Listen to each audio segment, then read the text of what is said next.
It works today. This meeting will now come to order. I have no remarks to make this morning.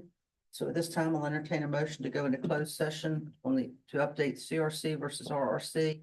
An update on 15 NCAC 07H.0508, 15 NCAC 07J.1401, 0.1405, and 7J.1501 to 0.1503. Madam Chair, I move that the commission go into closed session pursuant to North Carolina General Statute Section 143-318.11A3 to consult with its attorney regarding the case of CRC versus RRC filed in Wake County Superior Court on November 3rd, 2023, file number 23CB031533-910, and the RRC's objections to the CRC's rules. Second. Motion's been made and seconded. All in favor? All opposed? It is unanimous. We are now into closed session.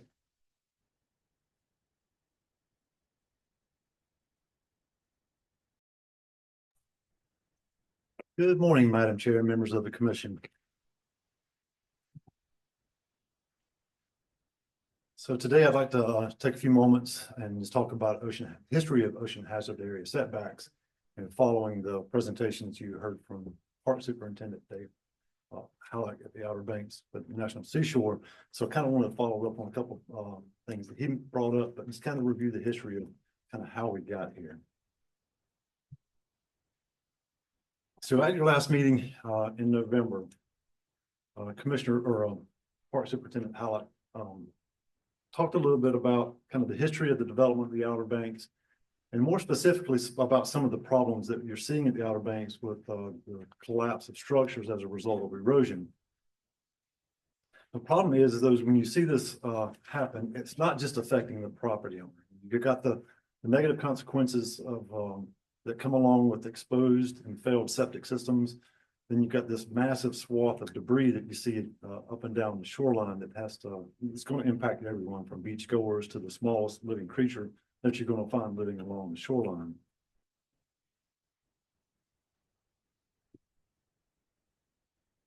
So one of the questions that Mr. Halleck asked was, so what happens when the CRC's oceanfront setback expires? And I don't know that I've ever really heard that question presented that way, because I don't know that I've ever really thought about it in those terms. So when you've got structures that are in place and sitting on land that is constantly on the move in response to the forces that Mother Nature throws at it, eventually there's going to be that collision of the shoreline and those static structures. So it's not a problem that's specific to one street or one community along the Outer Banks. This is up and down North Carolina's coast. Some places have it better than others, and some have it worse than others. So before speaking more specifically to the question that was asked about what happens when the setback expires, it's important to kind of step back and take a look at kind of how we've gotten here. So while setbacks theoretically don't expire, they do shift as the barrier island shifts. So yes, you may submit a request for a permit today, you meet the setback, but what happens in 15, 20 years, 30 years when that initial setback may not be applicable to that structure that's been in place for that longer term? So North Carolina has had an extensive history of feeling the impacts of coastal erosion. A growing array of efforts aimed at preventing damages to structures and property infrastructure while also maintaining access to public beaches. To make management more complex, what might work in one area may not necessarily work in another. And so you've got to kind of weigh those out going forward. So in attempts to address these challenges, North Carolina has relied on a combination of tools in the past, including beach nourishment, which is the primary go-to for North Carolina, sandbags, hard structure, to help control erosion. However, policy has played a part in this. And although, policy does get the negative spotlight sometimes, it has served a critical role and is necessary for balancing environmental resilience, economic stability, and the public safety and public access to the beach, particularly, along the coast where you've got such a dynamic environment. Since the CRC began developing policy in 1977, it is recognized that the Balancing Act is probably one of the most challenging in the state. There's no other place in the state where you're going to have the responsibility that this commission has when trying to balance all the needs of all the property owners and those who enjoy going to the beach. As I mentioned, you've got the very ground beneath your feet is constantly on the move in response to the forces that Mother Nature throws at it.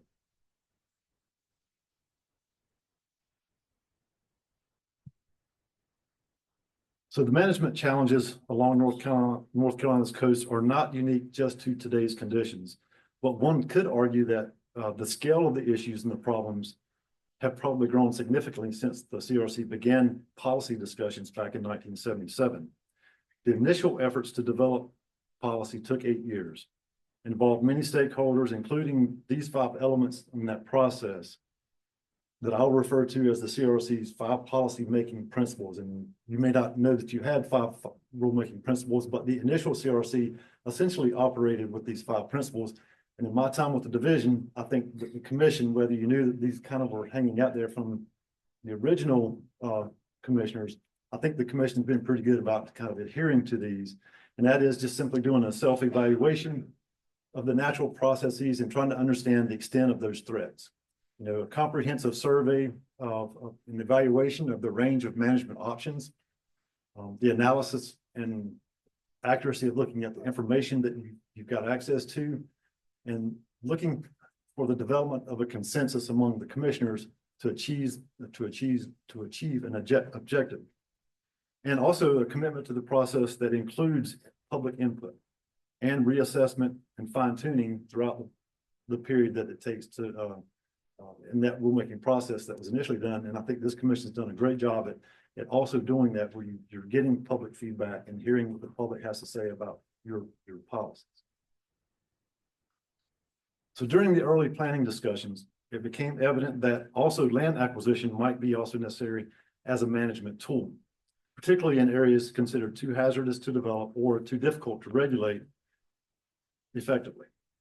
This prompted deliberations on potential funding strategies such as tax credits to encourage donations, discouraging public investments in infrastructure.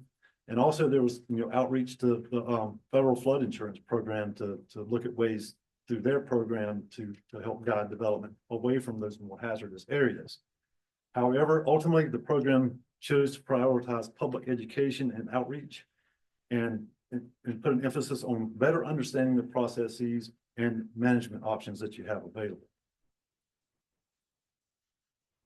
So from the beginning, the commission has gone to great lengths to understand the risk and the affected areas along the oceanfront. Before establishing setback rules, the CRC sought information to assess erosion risk and found that NC State had some information, the Park Service had some erosion information, but they still lacked the storm erosion information that was needed to kind of find out, all right, how much area is being affected and how can we apply, a buffer in between the hazard and new development. And so ultimately we turned to some of the Dr. Robert Dolan with the University of Virginia's early work, because he did a lot of erosion rate studies along the Outer Banks. And so that served as helping to define erosion rates, but the commission still didn't have what it needed to figure out the extent of what areas could potentially be affected going into the future. And so the commission worked with NC State to do that, and out of that came a 100-year recession, and that helped to define that landward boundary of where you might see changes over a period of time. And ultimately it became looking at a period of 30 years, and then that boundary ultimately became known as your ocean erodible area. And at the same time, the commission also did an internal study to look at inlet hazard areas. And between the ocean erodible and the inlet hazard area, that predominantly made up the ocean hazard area itself. So in a CRC memo dated October 13th, 1980, these 3 reasons for establishing setbacks were identified by the commission. The first one was mitigating losses of life and property resulting from storms and long-term erosion. The second was preventing the encroachment of permanent structures on public beach.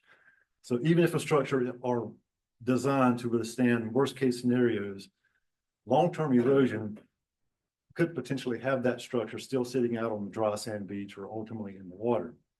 And so the state owns the land below mean high water and has a legal obligation to protect public interest in these free use, in the free use of these areas. In addition, the public also has the right to access the dry sand beach as well.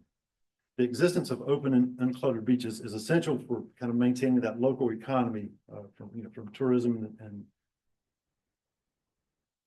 the recreation that comes with the benefit of the wide dry sand or wide dried sand on a healthy beach. And lastly, it was looking at reducing public costs associated with poorly sited development.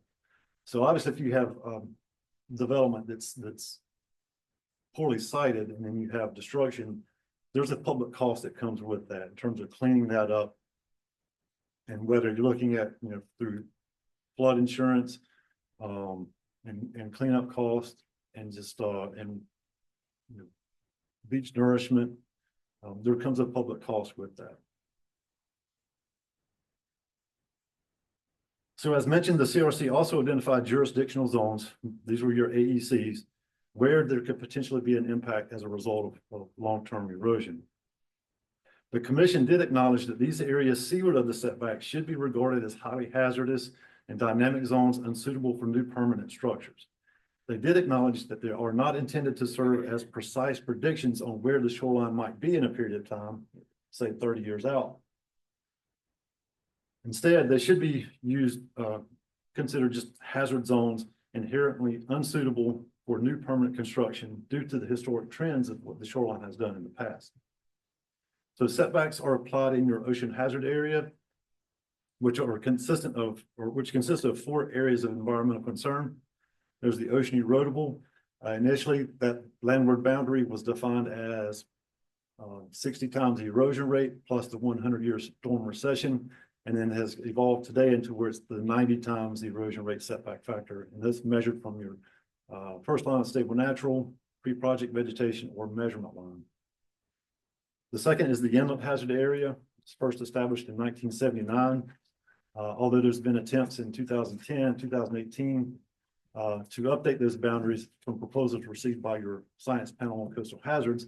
And then you should see the next update coming at your next meeting. Those original boundaries are still in play. And I'll talk a little bit more about it, but the erosion rates applied in the IHA are actually that of its adjacent ocean erodible area. And I'll kind of show you a map to demonstrate that a little bit more in a few more slides. So the unvegetated beach area of environmental concern, this primarily serves following a storm event when you've had a complete washout of vegetation. The commission establishes an unvegetated beach AEC, and then you get a measurement line there to measure setbacks from. That typically serves as a temporary AEC. And the last one is your state port inlet management area. And these are areas that are influenced by federally maintained channels, which are critical for state port operations. And that's Beaufort and Cape Fear inlets. All right, so like many of the CRC's rules, setbacks too have evolved over time since their conception in 1978. Conceptually, in 1978, it was proposed that a factor of 10 be multiplied by the erosion rate to determine the setback. And it was measured from the dune line. That was very short-lived. And so in 1979, when the actual setbacks rules went into effect, the setback was 30 times the erosion rate measured from the vegetation. In 1981, I put that footnote on there just to show you when your small structure exception rules went into effect that allowed certain things within the setback. And so I just wanted to flag that as a footnote. So when we talk about the 309 rule amendments coming up later today, you just kind of know about when that fell in place with setbacks. In 1983, the commission made a distinction between large and small structures. However, it wasn't based on the size of structure, it was more based on the use. So you could build a single family residential 80,000 square foot if you wanted to, but large was actually defined as a multifamily of 4 dwelling units or commercial. So it's tied to usage and not small structure. So it's 30 times the erosion rate for the small structure. Again, that small structure being single family, and it could be almost any size. So in 2009, the commission recognized that with structures exceeding 13,000 square feet being called single-family homes, that there was time to maybe reevaluate the setbacks and maybe realizing that the more larger structures are becoming more common. And so that 1983 setback requirement probably wasn't sufficient. And plus you're defining large and small based on usage and not size. And so in 2009, the commission developed graduated setbacks. It was based on size of structure and the erosion rate. The idea is that you're putting more distance between the hazard and the larger structures.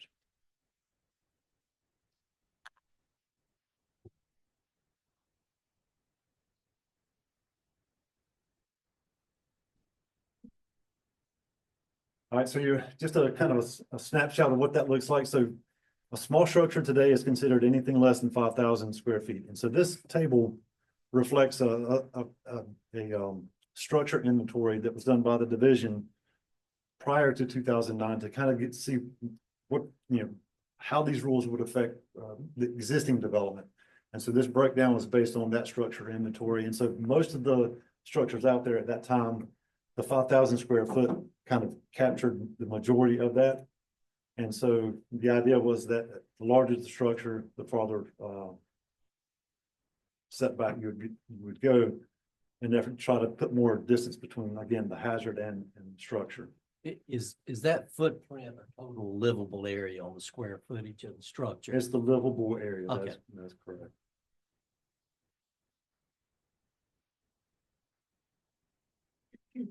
So setbacks are measured from one of three features. The first line of stable natural vegetation, or the pre-project vegetation, or the measurement line. The first line of stable natural is in effect if you don't have any beach fill or beach nourishment projects, or if they're under 300,000 cubic yards. But then once you hit that 300 cubic yards of material, that triggers the pre-project vegetation line, or what used to be referred to as a static vegetation line. And so if you have a project that's required a pre-project vegetation line to be established, setbacks are always measured from that, unless you then have what used to be a static line exception is now a beach management plan. Then you can go back to the first line of stable natural. But again, that pre-project line will never expire. It's always there, but it's established when you do a large scale project. The measurement line, typically, again, we see that following a storm when the vegetation has been washed out, and we look at a vegetation recession and apply that to that unvegetated beach area to identify where we establish a measurement line. I believe the commission will see a measurement line proposal coming up from the town of Ocean Isle Beach that's tied more to the terminal growing project. But traditionally, it's been for an unvegetated beach as a result of the storm. So I've talked about the ocean erodible area and inland hazard area, and then making up ocean hazard area. So this is a map that you're not going to see published. And that's because the ocean erodible area, which if you look at from left to right on the map, the pink box, and it kind of stair steps up as you approach the inlet. That's because as you get closer to the inlet, the erosion rates go up. And so with that graduated setback, it just creates that landward boundary of the OEA to go farther and farther back, which also reflects the requirement for the setback. For the solid pink box, that's the current inlet hazard area. And as I mentioned, the erosion rates that are applied inside that inlet hazard area are actually pulled from its adjacent OEA. So whatever the rate is at the adjacent OEA is then applied inside the inlet hazard area box. Sometimes it can generally reflect what that rate is in the inlet hazard area, and sometimes it can ultimately reduce the rate and not be reflective of what's going on inside the inlet. And we'll see more of that next meeting when the science panel presents the next round of updated boundaries. So the ocean erodible area is measured from the pre-project line, the stable or the actual vegetation line or measurement line, but also extends oceanward down to the mean low water line. So if we did map the ocean hazard area, that's just a snapshot of what it would look like if we did, but we don't, because as you can imagine, where we measure it from today, we get a storm overnight, the vegetation line is more landward, it changes that boundary, so we don't map that. Whereas the inlet hazard area, it is static, and so you do see that on the map. So when we talk about setbacks, when it comes to beach nourishment, I mentioned that you get the static vegetation line established before the project begins. And then setbacks are forever measured from that or the first line of stable and natural, whichever is farther landward. And again, this is following a large scale project, one that exceeds the placement of 300,000 cubic yards of sediment. So with regular maintenance, reduced storm frequency and intensity, as you might expect, you've got a nicer, wide, healthy beach. The vegetation can potentially grow oceanward, and we've seen that, especially in some of the communities south of Cape Lookout, where they've had decades of experience with doing beach nourishment projects. And we're seeing just that, where if the beach is maintained, that vegetation does tend to want to grow out and get a dune system established there as well. However, if you do a one and done type of project where you do the large scale project, don't do any maintenance on it, the erosion is going to take it back to pre-project conditions. There's no doubt about it. It's going to do that before it continues its march landward.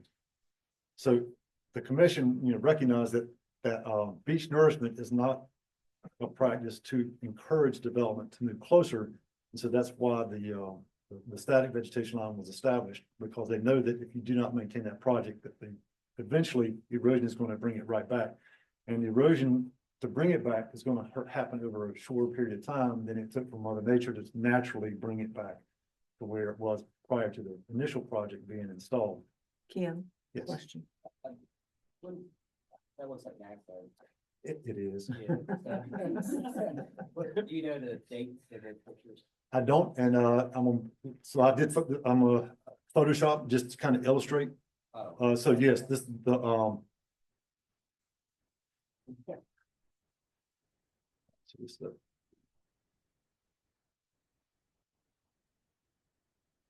right, so that's the actual picture, and then the rest is my Photoshop. So this was taken just to illustrate a point. Well, this is what the nourishment looks like as it's being put in place. If you maintain that initial project, we can assume that it's going to look like that without increased storm frequency and intensity. And we've seen it south of Cape Lookout, those communities who've been doing it since the late 70s and 80s, do that regular maintenance. You can generally kind of hold the beach in place with reasonable success. And so this is just to illustrate, as we talk about the rules that will apply, just to show, all right, you maintained it, the beach is drawn out, because what ultimately is going to happen is what the commission had seen was that communities wanted the regulatory relief associated with maintaining that beach. And so that's kind of where this is going to lead into. So you maintain it. The hope is you have a beach that looks like that. You no longer maintain it. Mother Nature is going to come back and take it away from you, and then plus take more over time. So we've seen that as well.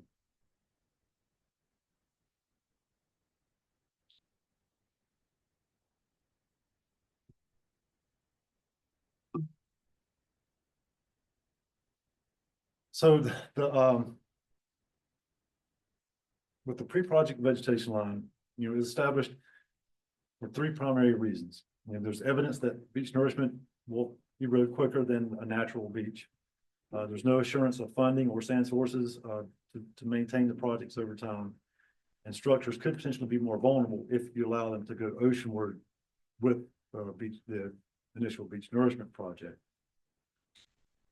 So to recognize a local government efforts to maintain their beach through documented long-term commitment, and then to offer some relief from what used to be the static line, or now the pre-project vegetation line, the CRC adopted the static vegetation line exception procedures in 2009, and it later became beach management rules in August of 2022. So the beach management plan allows a community to then go back to using the actual vegetation line instead of the pre-project line to get that regulatory relief. And so we've got lots of examples down south where beaches have done, or communities have done that long-term commitment to nourishment and has maintained the projects. And we've seen that vegetation grow oceanward. And so them being able to measure setback from the actual vegetation has been helpful.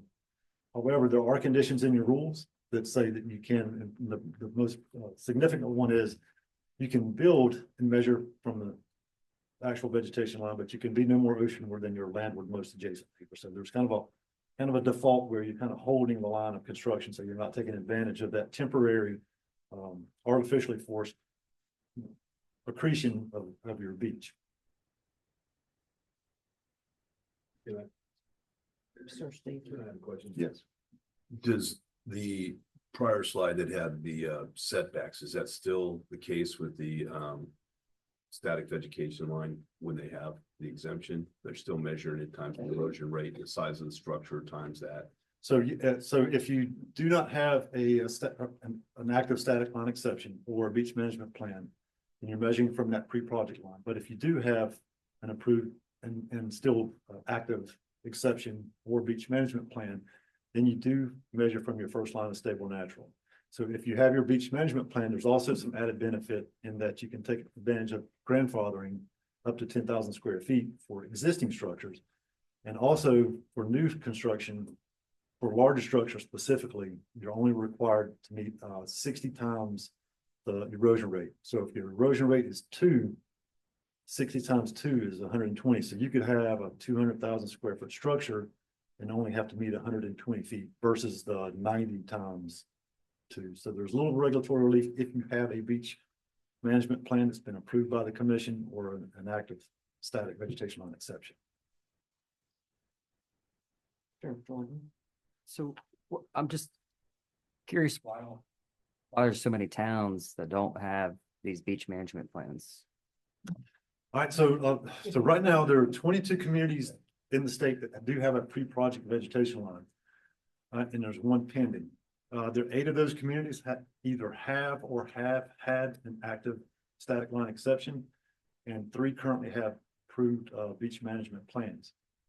And so what we've seen is that if you get a static or pre-project vegetation line established today, it typically is going to take a period of time before you start to see that vegetation grow seaward. So just because you get your pre-project vegetation line established, town comes in and gets an approval from the commission at the next meeting, there's not really any benefit there because you've not had that time for that vegetation to grow seaward. So when the static vegetation line exception rules were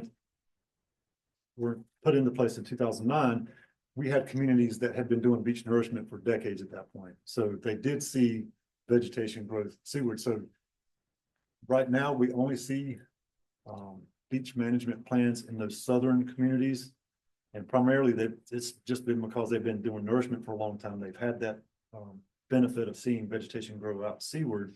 And so it was worth coming to the commission. But when the rules were amended, and I can't remember the year, because there used to be a waiting period for the exception. It's a 5-year waiting period. So you have to, before you could come to the commission, but now you could come to the commission today and request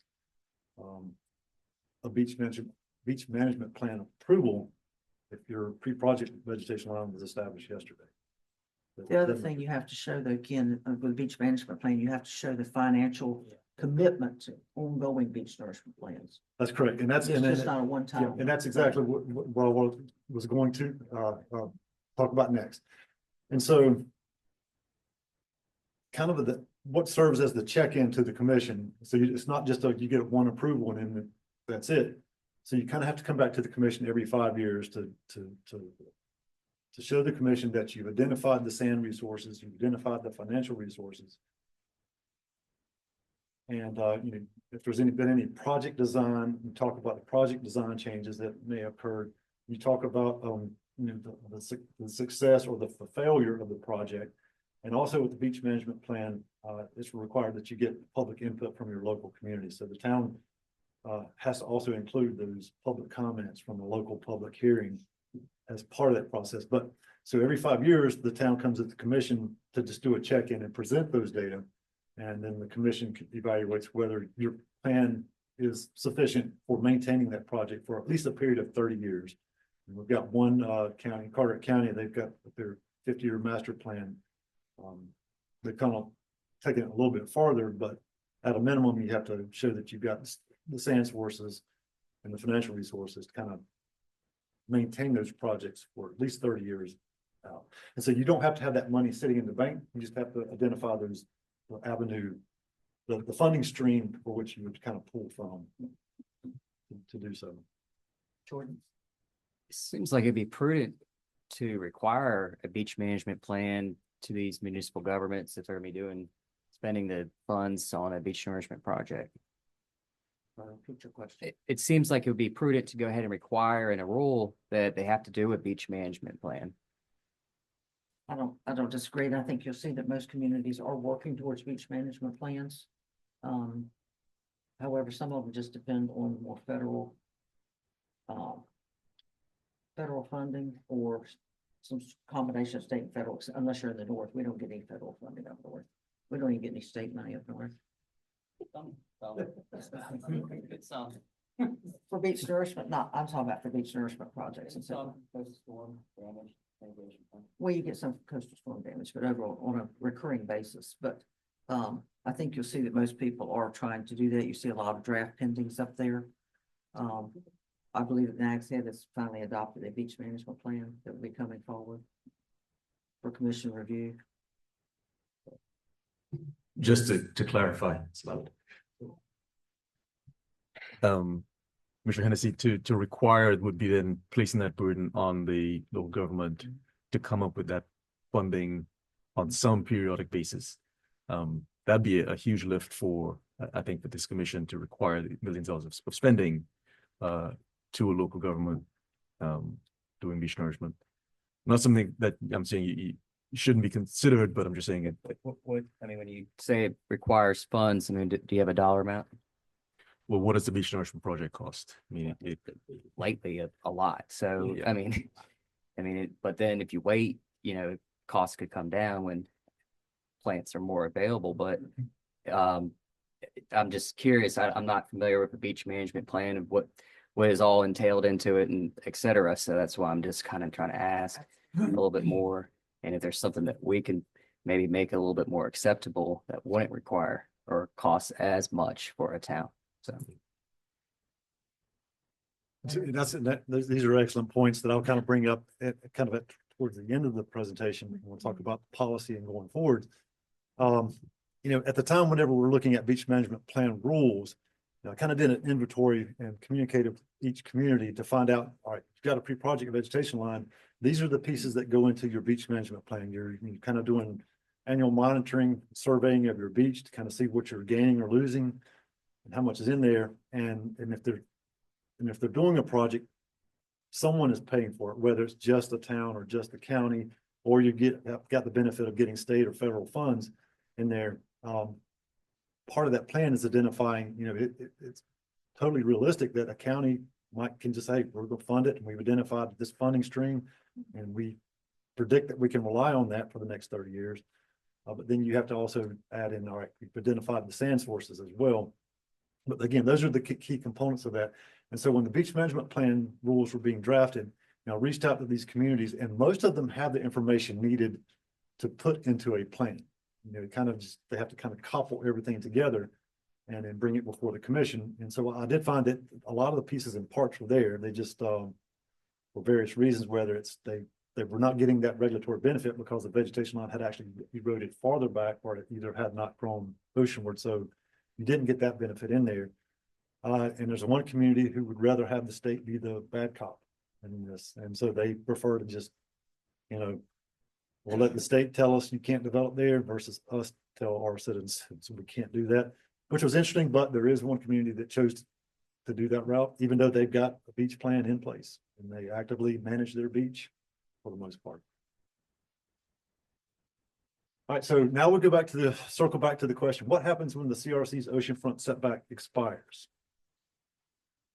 So since 1979, the long-term average statewide for the erosion rate has been approximately 2 feet per year. And we look to the north, we see a lot of red, where the red is showing measured erosion. Green kind of represents measured accretion. We see more green down south. And one might argue that that's probably because there's more nourishment projects that's been done for a longer period of time down south. You might see more red because obviously you have less projects taking place, but they've become more frequently in the past 15 years. But also the dynamics along the Outer Banks is a little bit different than you might see at, say, Sunset Beach or Ocean Isle. And so, yes, you do have natural accretion, but south of Cape Lookout, we do see a lot of developed shoreline that has long history of doing beach field projects there too. So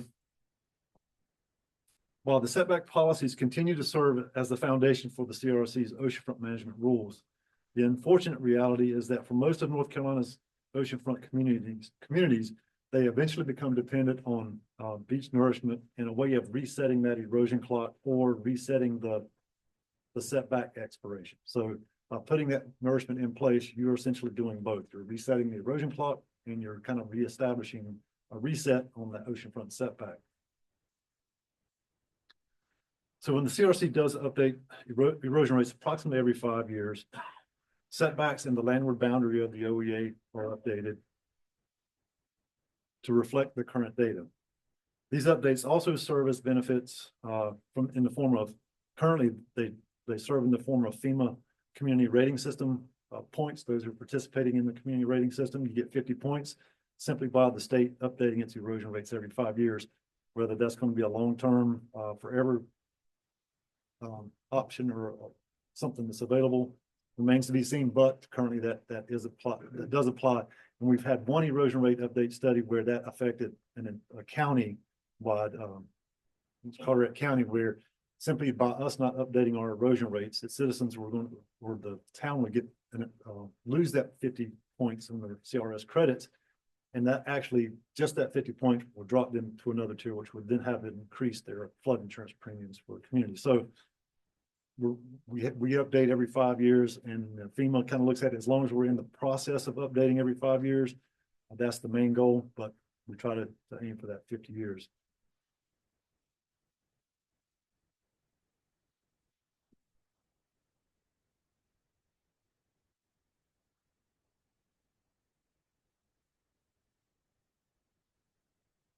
So that leaves beach nourishment as that primary tool in the toolbox.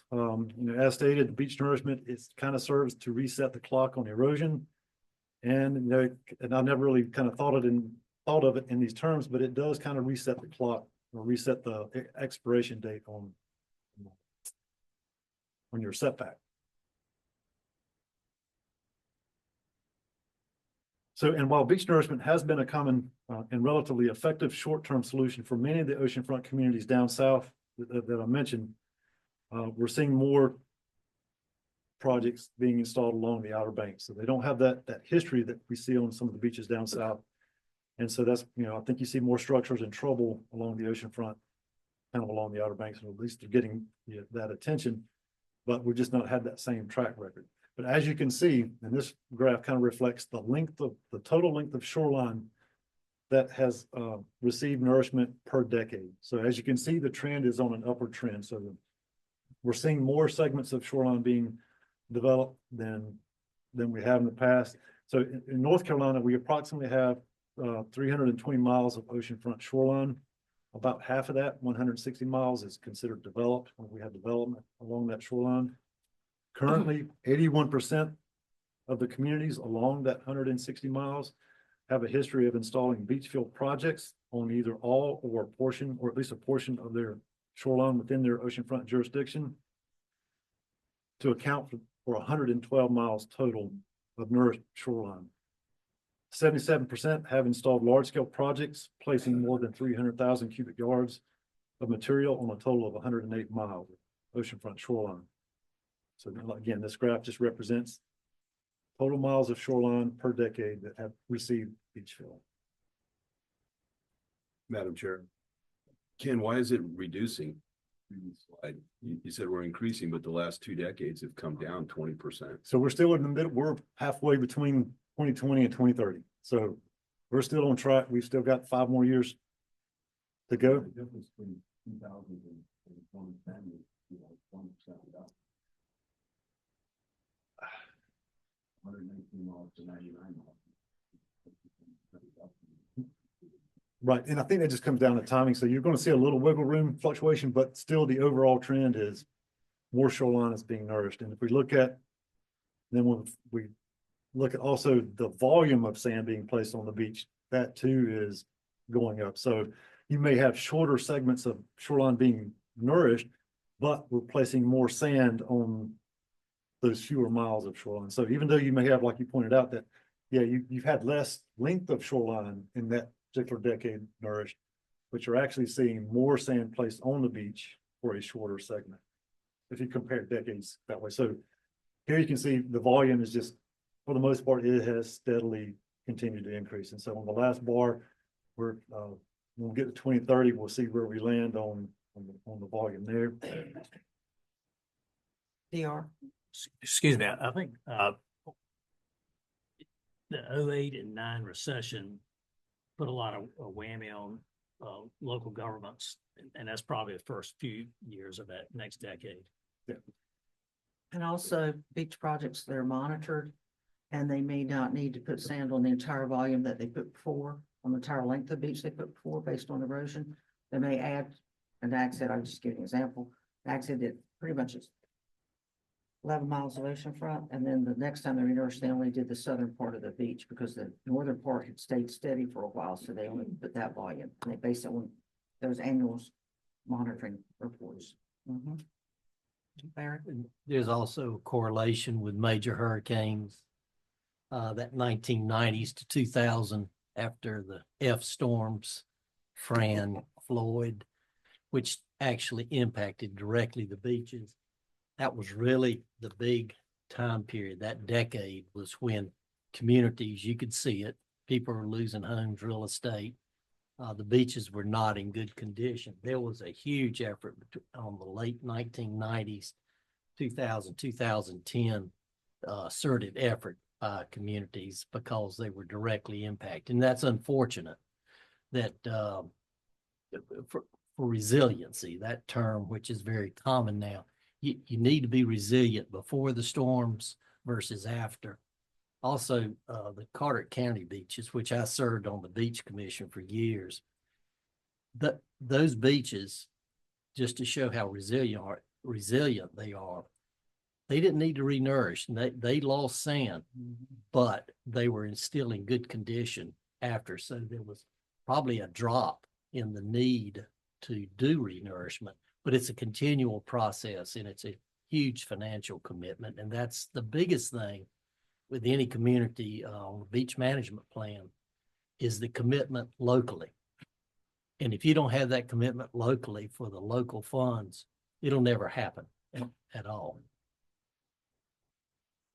Yeah, and I think that's what's led to more and more communities doing beach nourishment is they see the benefit, and it truly does. You know, and there are communities who have really struggled with getting local buy-in on that. And I think, you know, early on it was viewed as you're just protecting those property owners, but I think we've come to realize that there's a lot of benefit, not just to those property owners for maintaining that beach.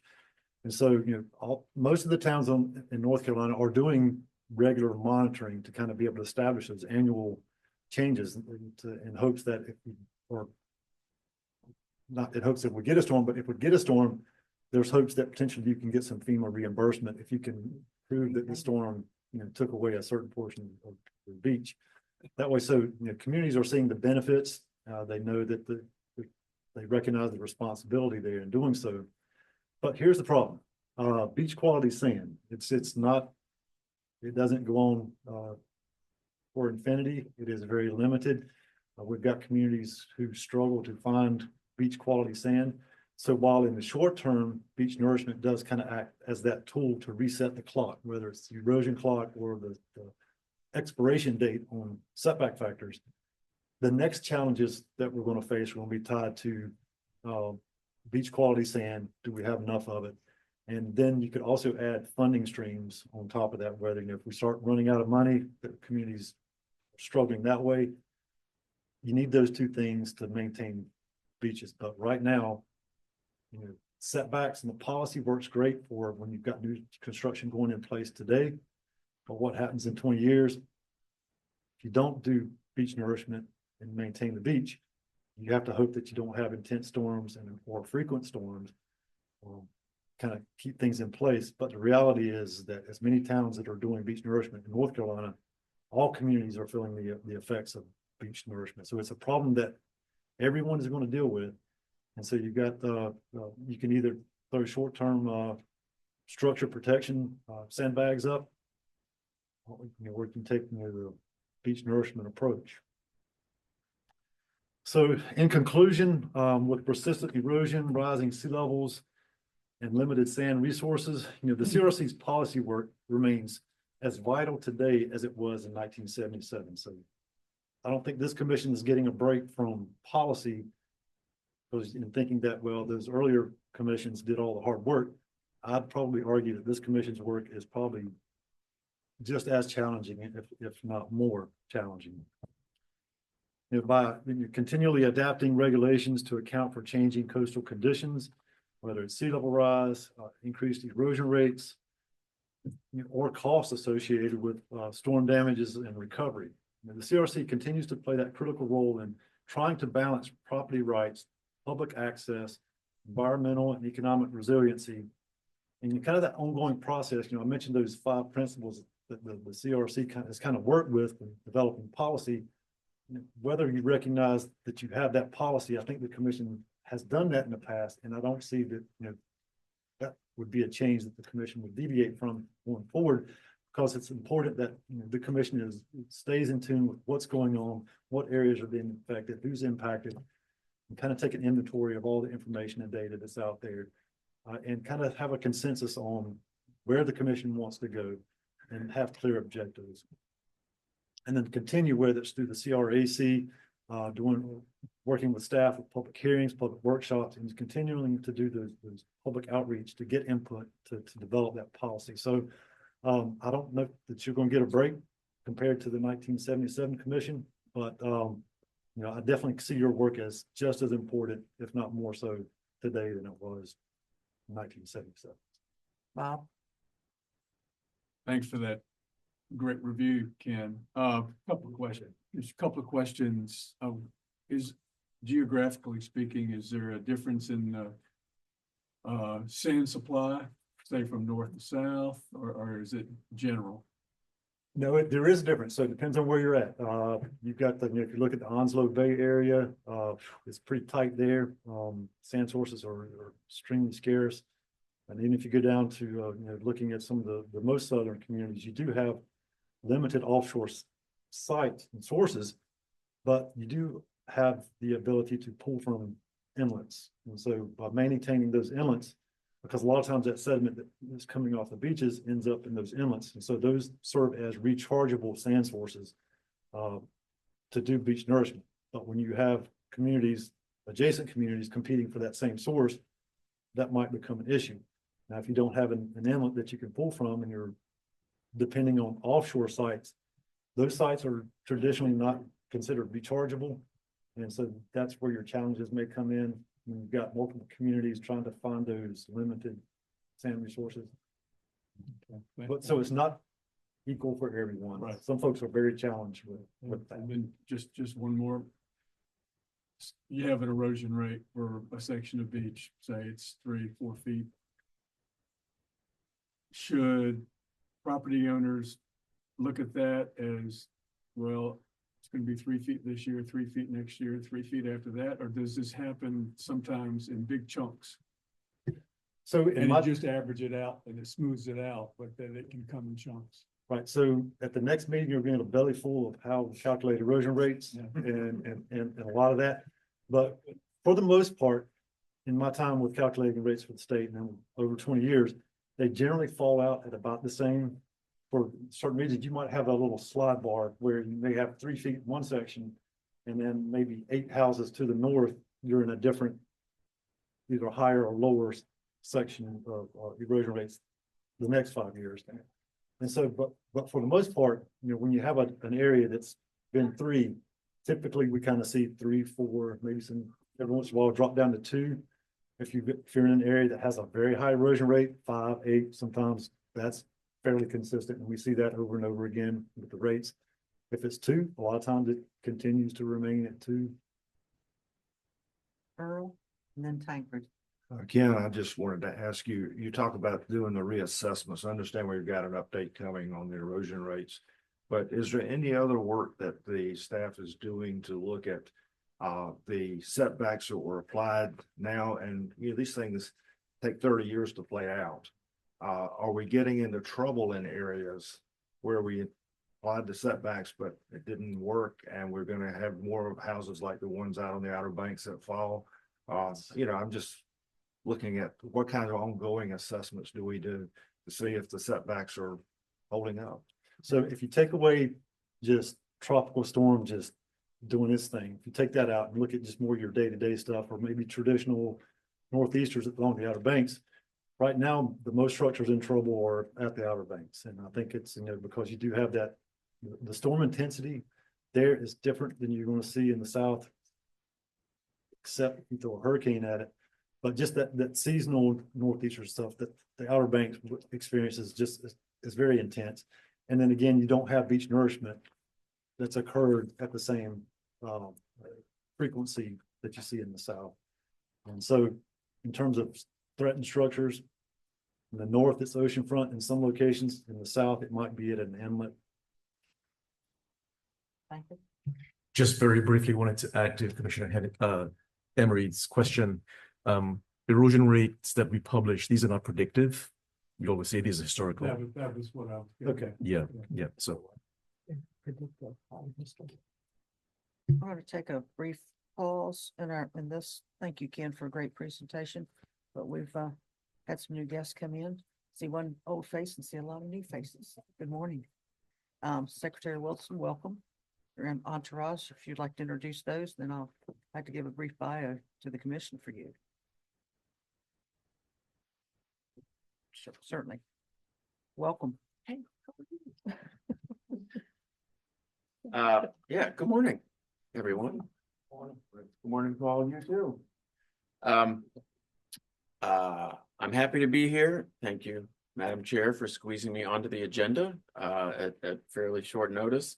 I would like to introduce my colleagues. Some of you know some of them. John Nicholson is our Chief Deputy Secretary, which is a role he had during the first Governor Cooper term. Emma Hennon is our Legislative Director, and Sam Chan is our Director of Public Affairs. Do you want me to talk now? Let me tell the board a little bit about right, you, go if you for don't it. mind. In case you don't know, Secretary Wilson is the Secretary of the NC Department of Environmental Quality. Secretary Wilson brings a wealth of experience in environmental protection, land conservation, and government and nonprofit leadership to DEQ. Thank you for all those roles. As Secretary, his priority in helping Western North Carolina rebuild and protecting our air, land, and water, thus safeguarding our public health. Previously, Secretary Wilson served as Secretary of NC Department of Cultural and Natural Resources. In that role, he accomplished big things in all areas of the department, including the arts, culture, and heritage, K-12 educational programs, parks, wildlife and conservation, history, science, and libraries. The Secretary has held senior leadership positions at the U.S. Environmental Protection Agency, including as agency's Chief of Staff. So we thank you for all your service, and we welcome you back to your role in North Carolina as Secretary of the Division. Thank you. Thank you. Please. All right. Well, thank you very much again. So I've been in this job for 2 months, and I'm loving it every single day. It is quite a lot. We cover the waterfront, everything from the coast to the mountains and in between. There's so many issues we work on, and so that fire hose of information has been fully on, and I'm trying to digest as much of it as possible. Fortunately, I work with great people. Not only these folks, but also brought in a Deputy Secretary for Policy. He is Peter Ledford. He had worked in Governor Cooper's policy shop on environmental issues. And Dan Hirschman is our new General Counsel. He had been in charge of the Environmental Division at Department of Justice in North Carolina before that. And then we have people like Tancred Miller and other division directors who do a phenomenal job, plus all the other folks who work with those division directors. We just have an incredible staff up and down across this department. So I am learning a lot early on, but there's one thing that is clear to me from the outset, and it is that this department, the Department of Environmental Quality, benefits every North Carolinian's life every single day. In a lot of ways. And part of it is, what people think we do. We protect air quality, water quality, make sure there's healthy land. So we protect people's health. But we also do a lot of things to advance economic prosperity in the state. Everything from funding water infrastructure projects that not only make sure that people have safe drinking water, but that our rivers are clean, and also building the capacity for businesses to come and grow and for those communities to thrive. We do brownfields redevelopment. You all know, very well that we do lots of permits for businesses to either come here or to expand, for homeowners, all those things. We have a division dedicated to providing customer service to businesses so that they can save time and money and understand our permitting processes. And for those really big economic development projects that everyone reads about in the newspaper, we are involved with those from early on to make sure that those companies know what rules and regulations they need to follow so they can do that in a way that doesn't delay their time frame. So health, prosperity, intertwined, and that's what we're going to try and pursue every single day, is both of those goals. You did mention my background, so I am familiar with environmental protection issues, especially from my time at the EPA, but that was 25 years ago that I left. And so though I understand the playing field generally, every single law I think has changed since then. I don't know how many court cases have been decided that have changed the interpretation and the shape of those laws. New rules, new regulations, so the good news is, again, that while I am learning all this new stuff, we have talented leadership and staff across the department who are specialists in these things that I'm still learning. And we have been very busy in these 2 months. You mentioned Helene recovery. Almost every division in our department has been engaged with that and will continue to be engaged with that. We even had swiftwater rescue boats from Marine Fisheries go out to the mountains to help in those early days and weeks after the flooding. But we will, this is Governor Stein's top priority, and it will continue to be that for us as long as it takes to get those communities back on their feet. Early on, we also had to submit our budget proposals to Governor Stein's office because he's going to announce his budget proposal soon. And I can't talk about that until he does that. So no questions. Also, I've been busy meeting with all sorts of senators and stakeholder groups because I am trying as hard as I can to get confirmed by the state Senate. And so far the meetings have been going well. I don't know when my hearing will be for confirmation, but I'm hoping it is soon. And then just the other thing I've been spending a lot of time on is trying to get deep dives with the divisions and the stakeholder groups to understand these issues, many of which are complex, understand them as well as I can. So, all I can say is I work at an amazing place with really talented, committed people who care about what they do and how they serve the public. And I want to acknowledge the role you all play, both this commission and the advisory council, in helping this state be a healthy place where people can do business and live and enjoy being here. You guys play a huge role in that. You know that better than I do. But I will tell you that tomorrow, right after this, actually, we're heading down to Morehead City to spend this afternoon with Marine Fisheries. And then tomorrow we'll be with Tancred and his folks to learn more and see things in coastal management. But your role in safeguarding our coast's incredibly special resources and supporting economic growth and strong communities is just a critical role. And I know you put a lot of time and effort and commitment into this, and I just want to tell you how much I appreciate that. In my old department, Natural and Cultural Resources, we had 45 boards and commissions, which is a lot, and 89 nonprofit support groups, but none of them sort of had the authorities and the roles and responsibilities that commissions in this department have. So I know how important your work is to the future of our state. And I just want to tell you how much I appreciate it, because I know it takes a lot of time and effort and thought. And there's so many issues before you: habitat protection, permitting and development, resilience, beach access, coastal reserves, and more. I do want to say that We were pleased to see the recent court case that reestablished your rules. I think that's a very good development. I know that process may not be completely over yet, but that's a step in the right direction. You also have many partners that you deal with, other state agencies, local governments, business groups, nonprofit groups. So I appreciate that you all engage with those entities as you make your decisions, because I think it is important that a commission like this understand those viewpoints and perspectives and facts and factor those into what you all are doing. So I guess the last thing I'd emphasize is how much I love the North Carolina coast. I grew up in Rockville, Maryland, which is a DC suburb. And the first time I came to North Carolina was to Nags Head. I think I was 11. Yeah, there you go. I'm not making it up. Just a good coincidence. It's just like, wow, this is incredible. And 22 years ago, my wife and at the time 2 little kids moved to Raleigh, and we've been up and down the coast so many times. We've already got our Ocracoke week set for this summer, July 6th through 12th.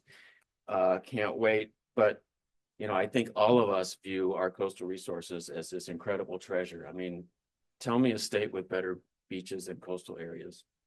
There isn't one. It just isn't.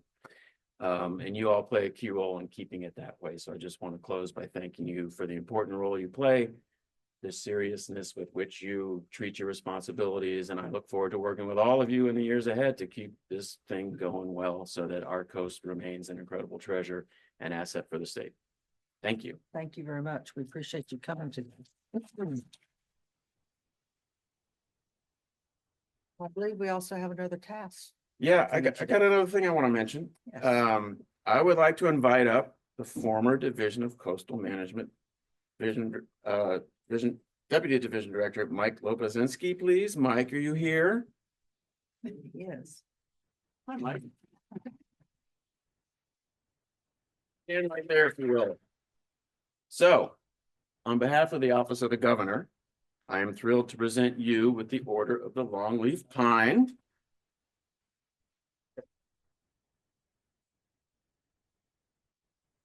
Here it comes. All right. I'm going to give it to you. I'm going to say some more words, then I'm going to take it back so I can read it. But first, there you have it. You just hold that while I talk a little more to explain why you're getting it, other than just being awesome. So, this is the state's highest honor society, and it is a huge accomplishment. These don't get given out a lot. I think you all know that. So I want to thank you for your work to coordinate key acquisitions for the Coastal Reserve and National Estuarine Research Reserve System. And I know you work closely with Coastal Resources Commission to adopt common sense and science-based rules. Thank you for your dedication to your job and to the coast and to the people of North Carolina. And I do hope you are now having more time to enjoy fishing and playing hockey during your retirement. So congratulations on this amazing honor that is well deserved.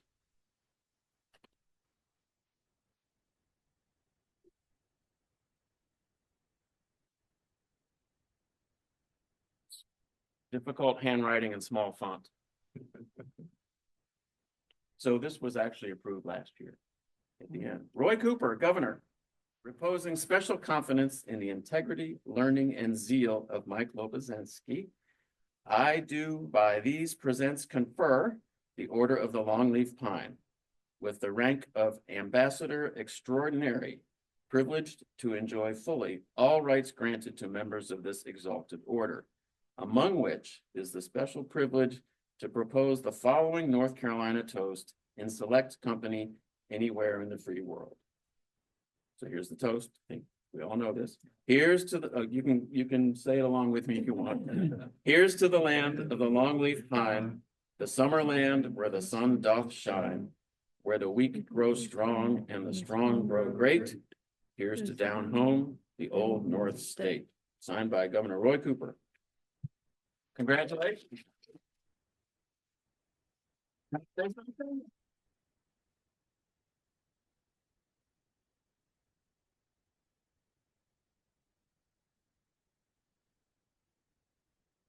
Thank you all and enough already. No, but it means a lot. Like I said, my time with the division with you all was, you know, was very special and, you know, a highlight and, I appreciate all the accolades. I really do. Thank you very much.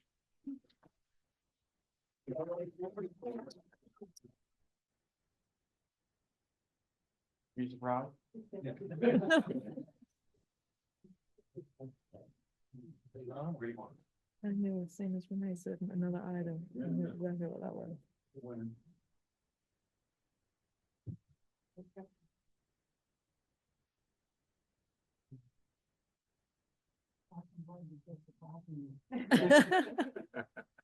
are we looking at first? Look at Chrissy. All right. 1, 2, 3, 1, 2, 3. And then we have some other guests who need to be in the photo as well. If you can come up, please. My family.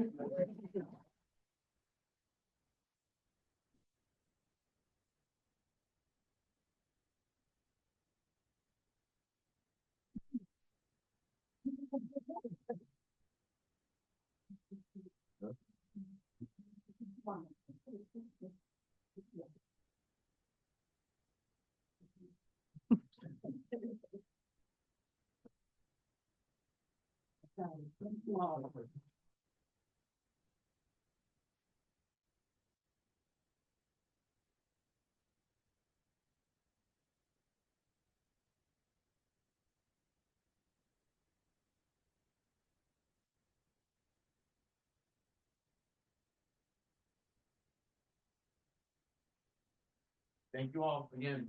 Thank you.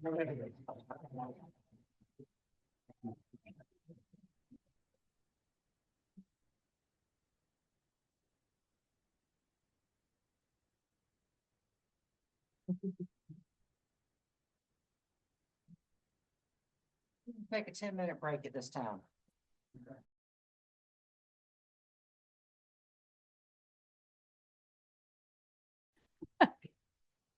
Ken, you did a great presentation. Thank you very much.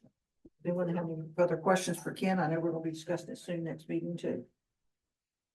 I do, but I think I'll just talk with him later. Yeah, at the next meeting, I promise you're gonna get your bellies full of erosion rates and setbacks and inland hazard areas. But you did a great job. I think the background is helpful for everybody on the commission. As we start moving into the process, we'll hear it all again and deal with all new numbers again. Good morning, Greg. Good morning. Major permits. I was originally concerned that I had to follow Ken. And then when Secretary Wilson showed up and then I had to order the longleaf pine, I apologize in advance for the drop off in importance on these things, but the gravitas of just me being up here. But I am here. My name is Greg Bonner. I'm the Major Permit Coordinator for the Division of Coastal Management, and I'm here to present you some follow-up questions from my August 2024 report on the umbrella permitting process and agency review.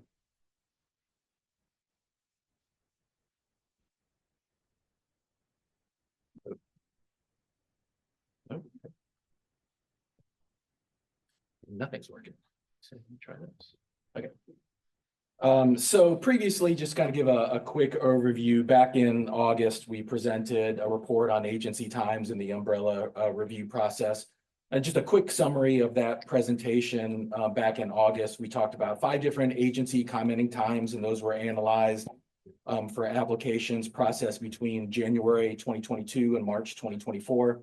The analysis showed that a majority of the final decisions were made after the 75-day mark. And this is typically due to requirements from other permitting agencies like DWR and the Army Corps, having commenting periods and review clocks that begin after DCM's clock began. After that presentation, Commissioner Andrew provided the division some feedback and recommendations from stakeholders, and that was back in October. And I'm kind of here to discuss those particular parts here in this presentation. And just kind of an overall, staff do agree that there's always areas for improvement, and we'll definitely continue to identify those areas and seek the commission's and public input We definitely value that engagement in our mission and our work, and we do appreciate any review and recommendations that are provided by the commission, by the councils, by stakeholders for that permitting review process. So the kind of remaining slides that I have are just kind of slides from Commissioner Andrews' stakeholder feedback. I'll kind of go over them quickly, but are really kind of there to provide any help during questions and comments and things like that, kind of moving forward. So let me see if this works now. Yep, there we go. So one of the parts of that follow-up process was talking about a little bit about pros and cons. So some of the cons that were brought up and just kind of summary of those were talking about volumes of applications that we process, resource agency authority conflicts, some limited specialization, increased costs and delays from coordination and potential overreach that can cause delays and impact economic development. Some of the pros that were brought up in that, and the summary was that there was an appreciation of the single point of contact the Division of Coastal Management is, the division's adherence to standards and regulations, coordination effort, expertise and transparency, and all of that kind of assisting in an efficient process.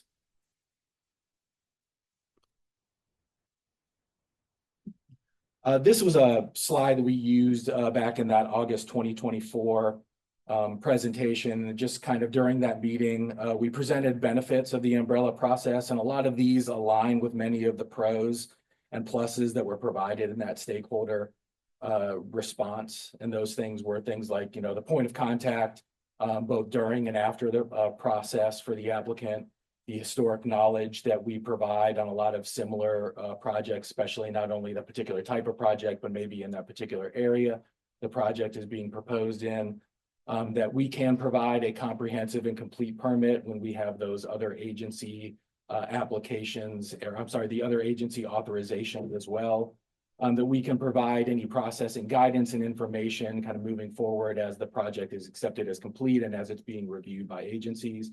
If a moratorium is placed on a permit, we can coordinate any relief associated with requests for that. And also we provide on a lot of our projects, and both the initial projects for excavation and for renewals for projects, which we'll talk about after this particular presentation. It allows for multiple dredging events under an active permit. Like I said, the original permits are good for 5 years, plus any renewals are also good for 5 years under that maintenance clause. And then we also provide quarterly CHIP interagency meetings that provide information for our agency reviews that we can go over particular projects, issues that are at hand, and just kind of continue that dialogue with our resource agencies.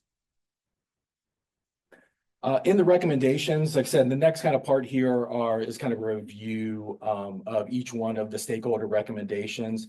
Each one of those recommendations had kind of subsections to those. For each of these, like I said, thought I'd provide these as processes and that kind of staff have been using to address these topics both currently and kind of moving forward, and have this available for any discussion and ideas. So at any point, if there's any questions or things like that for each one of these particular sections, please let me know. We can definitely discuss those and talk about those, or go back if need be. But the first one was streamlined processes and procedures. Then the subsections on those were simplifying an application forms, utilizing technology, and clear communication. The next section was enhanced collaboration and coordination, talking about interagency agreements, joint permit reviews, and sharing data platforms.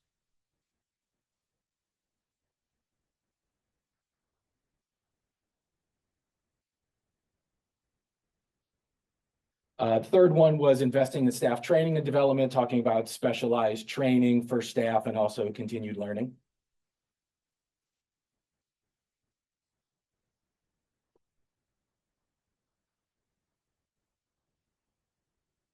To improve public engagement, looking at transparent communications, public hearings, and online options platforms.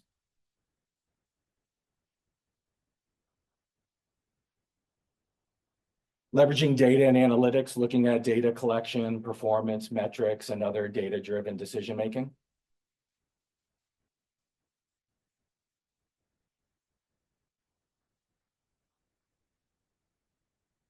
And fostering innovation and flexibility, looking at adaptive management, pilot programs, and any incentivized sustainable development.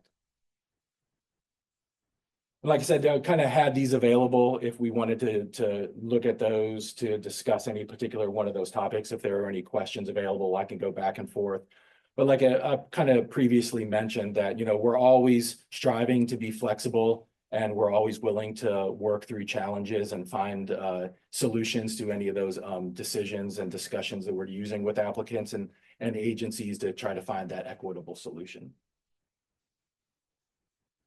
Like I said, that's kind of pretty much the discussion points that I had and wanted to bring up. If you have any questions, the commission has any questions, I'll be more than happy to go back to a particular one of those pros and cons or the stakeholder recommendations, and available for any questions that you all might have. Yes, I just want to, say thank you very much for the time staff has put into, looking over those inputs from stakeholders and working on trying to improve the process.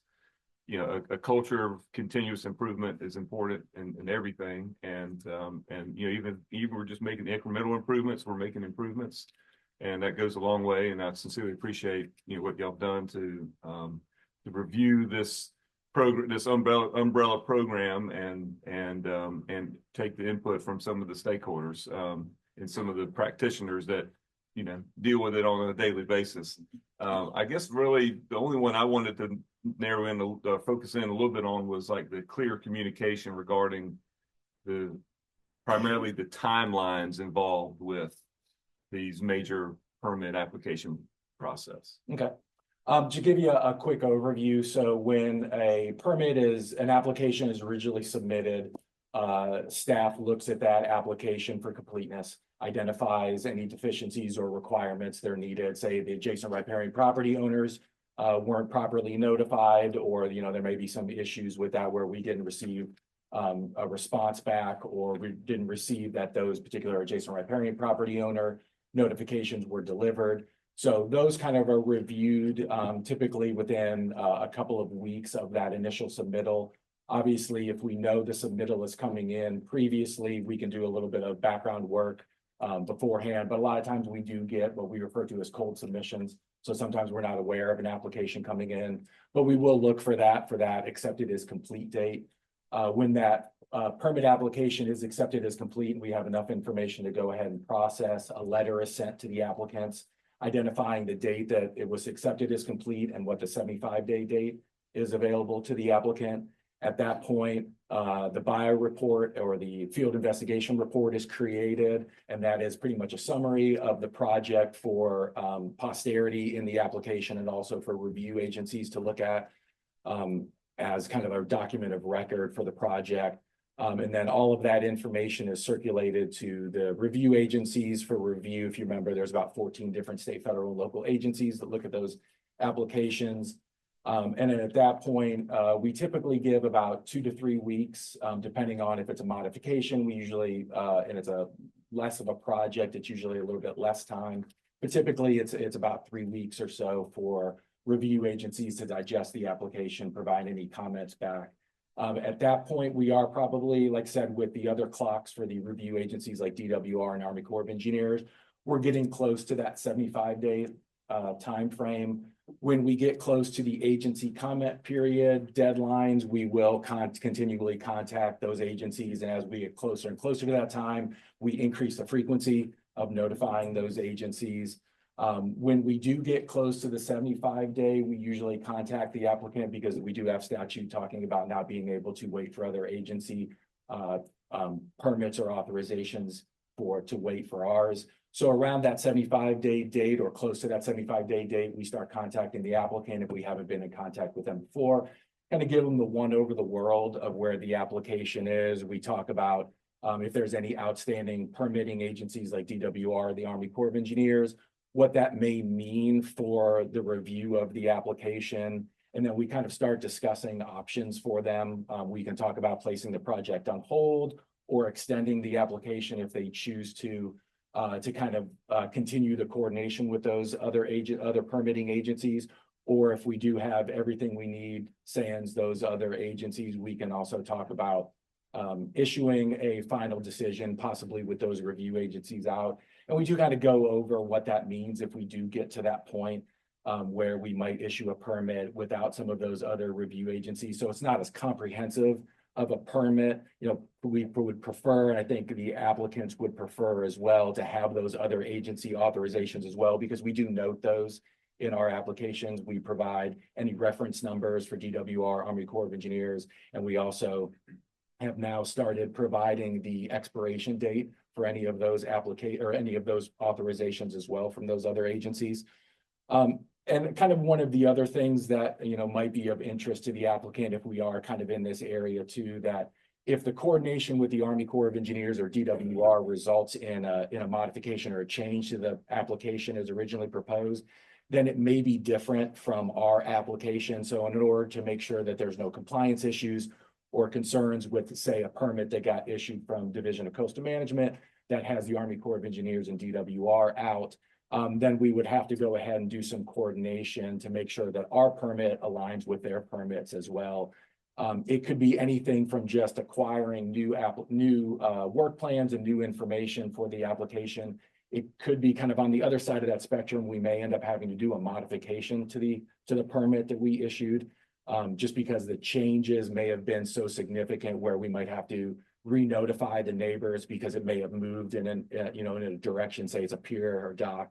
It may move in a direction that would require those re-notifications and all. So if we are able and the applicant is interested, and typically they do kind of understand that this may be a benefit to them. So more times than not, they are okay with us kind of putting the project on hold or extending the project for these particular pieces. But at that particular point, we would just kind of go over all of that information with them as we come up to and get close to that 75-day, provide them those options, and then kind of see what their what their response is and what their preference is. Greg, when you start getting close to the 75-day deadline Yes. and you start talking to other agencies, do they then tell you how much longer they're going to take, or? Yeah, we definitely do. So, Forever, yeah, so hopefully that, we're receiving comments obviously well before that 75-day, depending on when the application is circulated to them. As we get closer to that, like I said, we do kind of talk to them. A lot of times we'll use our knowledge of, the existing application, any particular, habitats that may be involved in those areas. And, we do kind of start a lot of times coordination with those agencies if we feel like there may be comments that are coming in that may be of note to the applicant. So we'll kind of start those a lot of times a little bit earlier if we see that, there may be submerged aquatic vegetation impacts, or there may be coastal wetland impacts. There may be navigation impacts, that are a little bit more of importance than just a standard, say, third slip docking facility or something like that that's in 4 foot of water.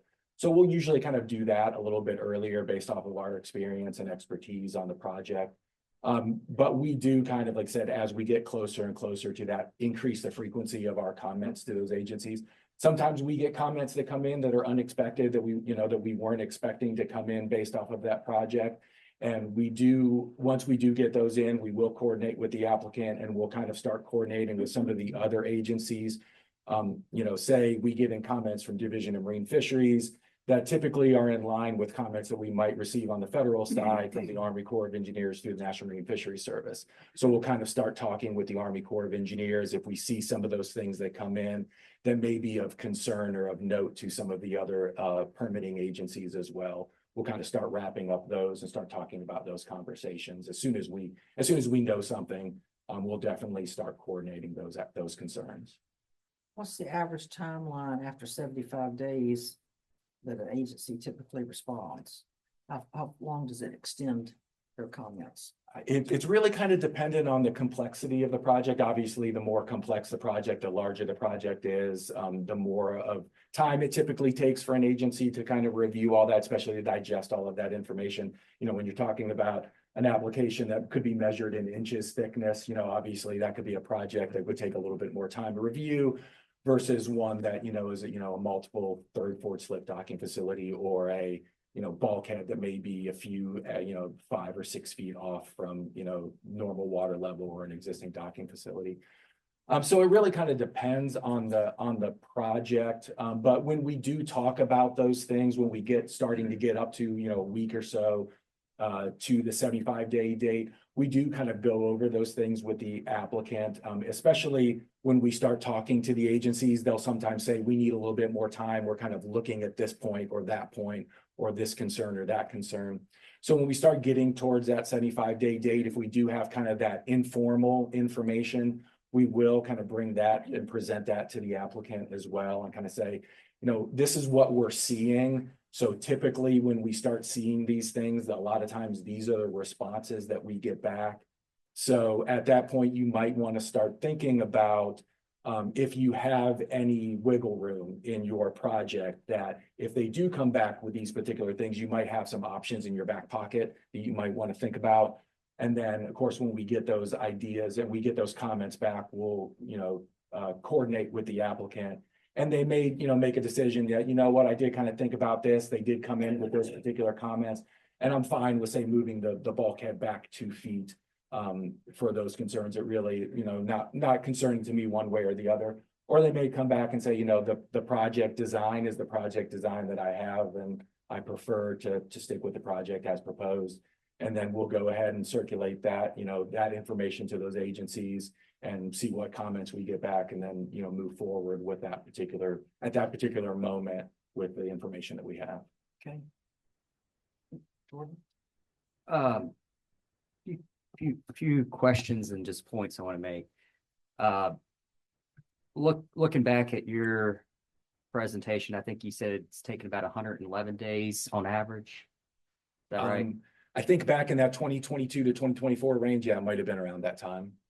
And I found a report, I guess this was done back in 2020, that was let's see what the title is on this. It was a report on processing times for North Carolina's environmental permitting programs. And the average that was in this report was, I don't know, I think it was 90 days. Why are we getting better? Why are we getting worse? Over time, it can fluctuate. Sometimes we'll have times that are better than that. Sometimes we'll have times that are worse than that. It will kind of fluctuate over time. It is a function a little bit of the number of projects we have. We may have a number of projects in that particular time frame, which could have been, typically more complex than other ones. At that particular time, it could be a function of some of the comments that we're receiving back or some of the timings of those agency comments that we bring back. So that number could be a little bit higher than, say, our 75-day date, because the applicant may be, at this particular time frame, they may be interested in not necessarily placing the project on hold, which would stop the processing time, but be happy with extending the project and allowing it to go into that second 75 days. Follow up.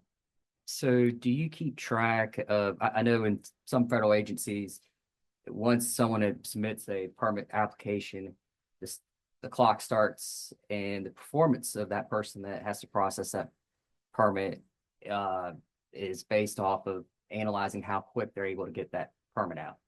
Do you keep track of individual processing times for individuals that are working on CAMA majors or minors? We do collect that information. I know it's been analyzed at certain points. I don't know if it's been analyzed on a frequent basis. I know a lot of the district managers and all that use that information in some of their performance reviews for their field reps, things like that. But that's typically done, or a lot of times that I'm aware of it, is done, more on the particular performance evaluations.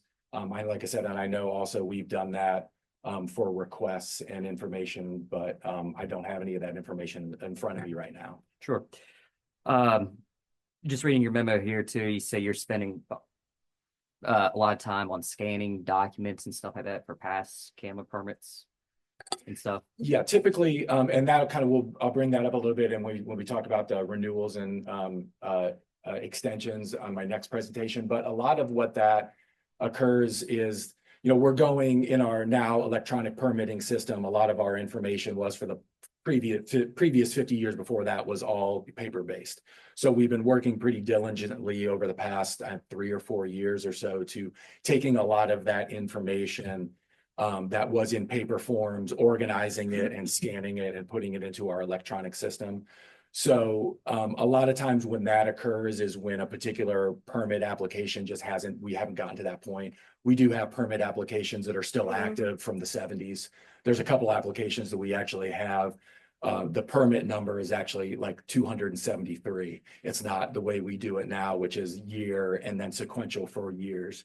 So, there are some permits still from the 70s that, are measured in inches as well, that are being scanned in. So a lot of times when that is required, it's because one of those particular projects has a permit action associated with it or something that's going on that requires us to go ahead and scan that information in. And it does take time because obviously you can imagine if there's an application that has been, in paper since the 1980s, pieces of paper get, filed in the wrong spot, things like that. Just to touch on that, I would like to recommend that we try to get a actual firm that's a professional into digitalizing all the past records, all chem permits and everything. They do it in clerk's office. They're doing it all throughout the state right now with the e-court system, and they've done it in registered deeds offices throughout the state. I think it's something that would be vital in saving staff's time than having to go in there and them do it. And it'd be already digitized and much more accessible. Okay. We have actually done that in the past, just to give you a little bit of information on that. The problems that we've kind of come up with that is that those agencies or those organizations that do that don't have the institutional knowledge that we have to kind of know that there might be a piece of paper in the wrong spot, or there might be something that is incorrectly written. I know we did that with our general permits, and we had some issues with receiving that information back and it being in a way that it wasn't easily accessible and searchable. So we've tried that in the past, but we can definitely continue to look into that. If they're able to figure out in clerk's reports and registered deeds office, I think we can work on figuring it out. Yeah, definitely we'll continue to look into that. Thank you, Greg. Now we're going to permit renewals and extensions.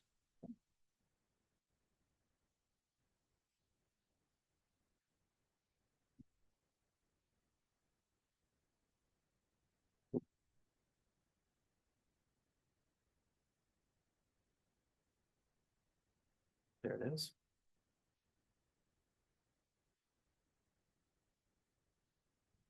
Good.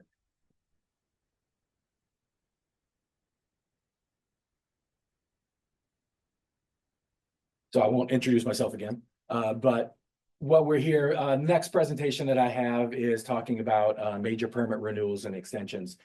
And this is in your rules in 7J0404.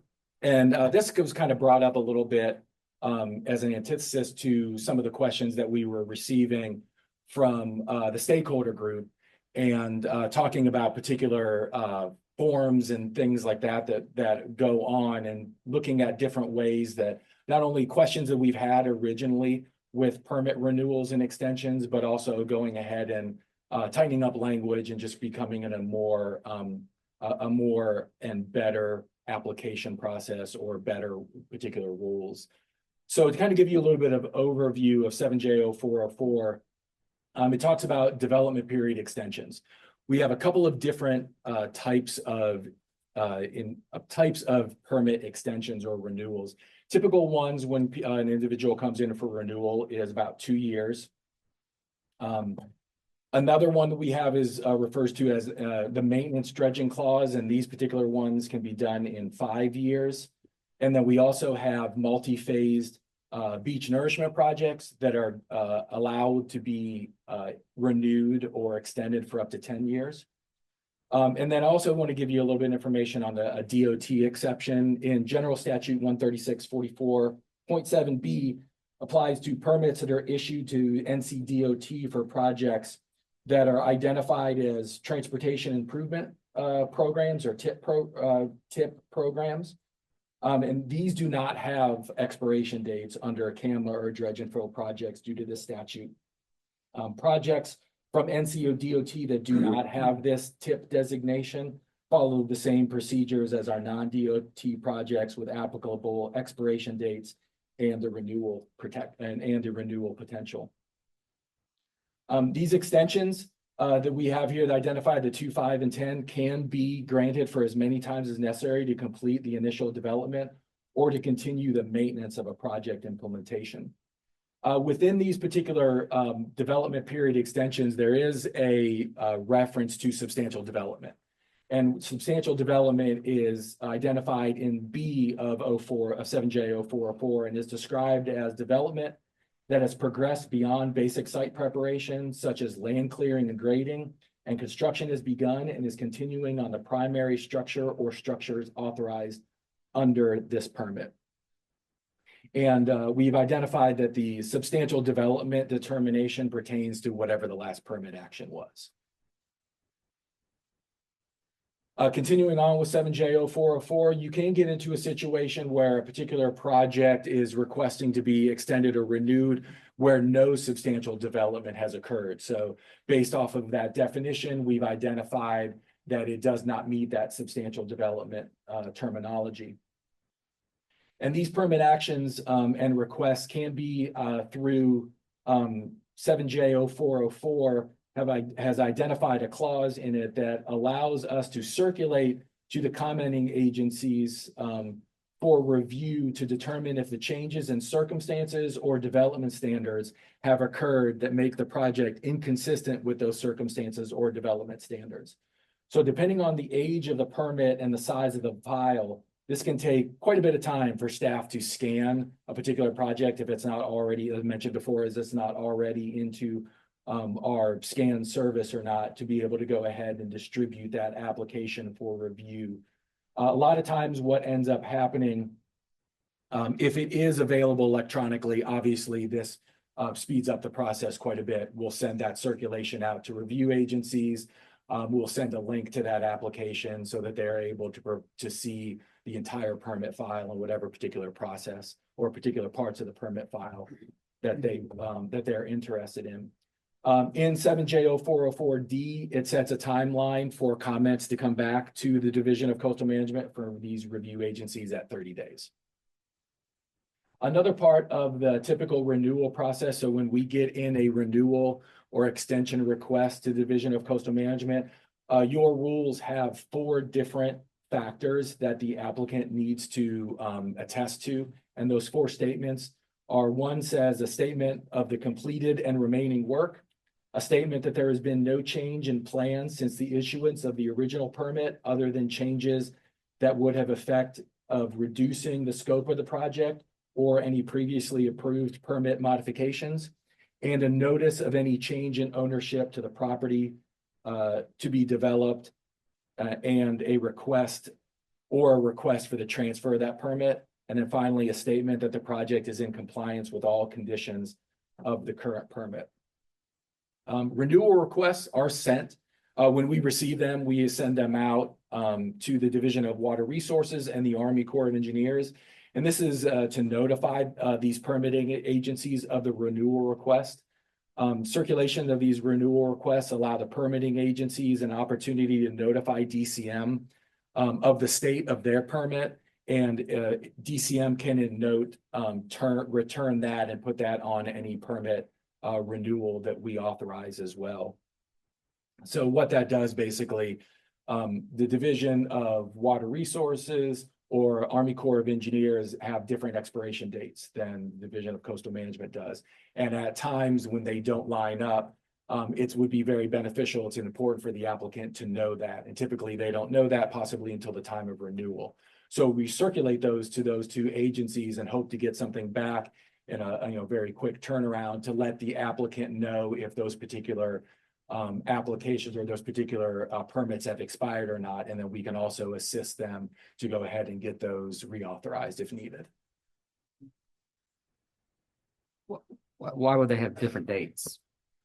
Those particular agencies just have different expiration dates.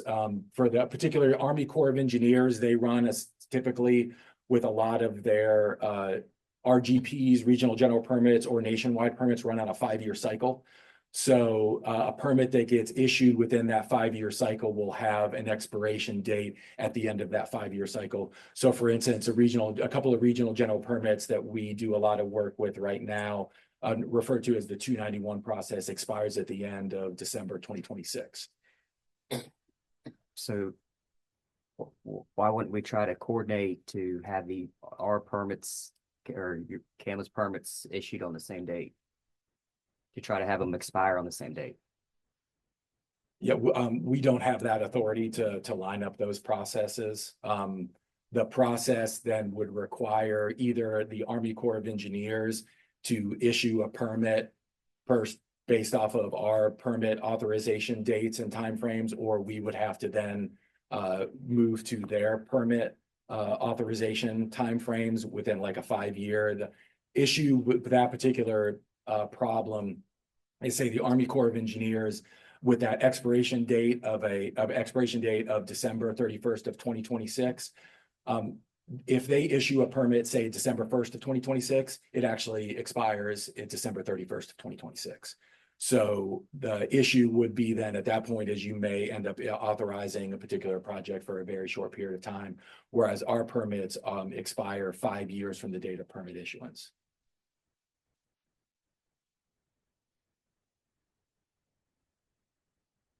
A key part of this is the term substantial development. Is that defined anywhere, or is there guidance for that, or is it just in the eyes of the beholder? No, that definition that I had for substantial development is in 07J 0404B, so it is prescribed out. If you don't have a definition, you're gonna be in trouble. So it's always better to have one. Questions for Greg? Greg, continue. Thank you. So beyond those project facts that we talked about, those 4 conditions that they have to attest to, there is also a processing fee that's currently set at $100. Like I mentioned, we also, like I said, talked and copied the DWR and the Army Corps of Engineers.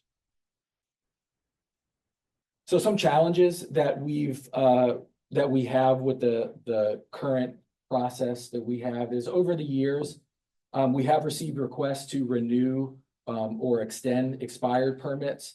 And a lot of times those expired permits, when we receive that renewal request, can range to maybe that was just a day past the expiration date of the application to possibly multiple years past the expiration date of that particular permit. To handle these requests, DCM has reviewed the project specifics and determined a path forward ranging from issuance of a renewal, and that's typically for renewal requests that might have expired, let's say, 6 months previous to that particular time of the request that's come in, or utilizing that renewal circulation procedures for no substantial development, or potential to the other end of that spectrum, it could be a denial of a renewal request. On rare occasions, that denial has occurred, and typically that occurs when the project has been completed as authorized and it did not include any maintenance dredging. So they're basically asking to come in for a renewal, let's say for a dock and pier and a bulkhead, and those things have already been built out based off of the expiration date. So there's really no other parts of the application that would be required or need to be renewed or extended. So going through this particular process where we get in expired permits anywhere from 1 day to possible multiple years can create a situation where a rule can be unevenly applied. So kind of the antithesis, or the reason why we're here kind of presenting all this, is we would like to review the rule and seek the commission's input on potential amendments to 15A NCAC 07J 0404. And it kind of provided some thoughts that the division has on potential options for 7J 0404. And those amendments include, but aren't limited to, kind of talking about clarifying that possibly only active permits may be renewed or extended, specifically, or specifying some kind of potential avenue to renew an expired permit. talking about maintenance excavation and identifying that it would actually not be subject to the substantial development clause, as dredging events can be sporadic and they can depend on shoaling and therefore, may not happen for a significant period of time. And also potentially that dredging renewals for those projects could be renewed even if the permit had expired. And though not kind of explicitly stated in the memo, we are interested in input from the commission on a terminology distinction between what's referred to in 7J0404 as an extension and as a renewal. And I'll kind of talk about that here in a little bit, and just to get the commission's input on that to remove any potential ambiguity conflicts. So kind of going over the particular rules for 7J0404, the thoughts in part A was just kind of identifying when we talk about an extension, and this is one of the points in our rules where we talk about extensions of permit applications, and kind of identifying that this permit extension may only be applicable to active permits. So kind of making that distinction between an active permit or an expired permit. In B, once again, bringing that particular point up, talking about extension of an active permit per that substantial development clause. I do have another point here that's highlighted. It's not really a point of where we're proposing any particular changes, but that second highlighted area is where we first get into the rules discussing a renewal. So previously to this point, it talks about extensions. And at this point, when we talk about an extension, we're actually of the review of the application or of the permit, it's talking about the renewals for maintenance of previously approved dredging projects. So there is a little bit of a terminology change there. In C, we have a particular point here, and we did clean up this language actually a little bit. What's in the memo kind of had a little bit of colloquialism or DCM jargon in there, and we kind of realized as we were going through this that we wanted to better term that particular section of it. So if you look on what was in the memo, we talked about, for the purposes of this rule, here we say renewals for previously approved dredging projects. We're going back to that same terminology that was in rule before. I believe we talked about, I think we talked about maintenance requests. So we wanted to identify that we're talking about renewals for previously approved dredging projects rather than that terminology that we might have used previously, which talks about a maintenance renewal. And as these particular projects as described in paragraph B, which talks about substantial development, that these would not be subject to any substantial development calls. And then in E, just kind of cleaning up this language a little bit in F, where we just go ahead and allow for electronic payments for our e-permitting system, which does accept credit cards and electronic bank drafts, and identifying that particular option, and then also looking at increasing the application processing fee to $250.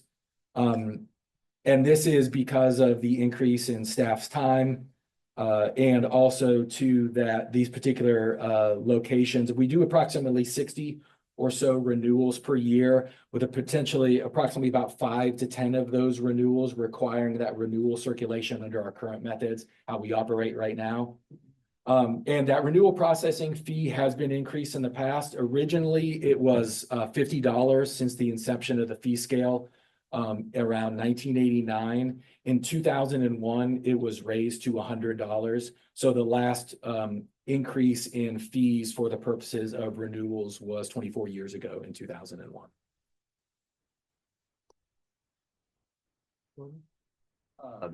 So when you say renewal and you're mentioning dredging projects, is that mostly what your renewals are dredging projects, or are there other CAMA majors included? Yeah, no, it could be other CAMA majors included. An applicant, we'll get constantly, they'll come in over the years, downturns in economy, COVID have been reasons in the very recent past where applicants weren't able to, build out their dock, weren't able to complete it. Materials, things like that may have been a problem as well, or finding a contractor to be able to do the work. So we do get in a lot of projects where it could be a dock and pier, a bulkhead, some of the other development activities that are required. Those fall into the 2-year category for renewal requests. The 5 years are kind of identified for dredging projects because, like I mentioned before, they can possibly take longer time. So the 60 that you do a year is inclusive of all CAMA majors? Yes.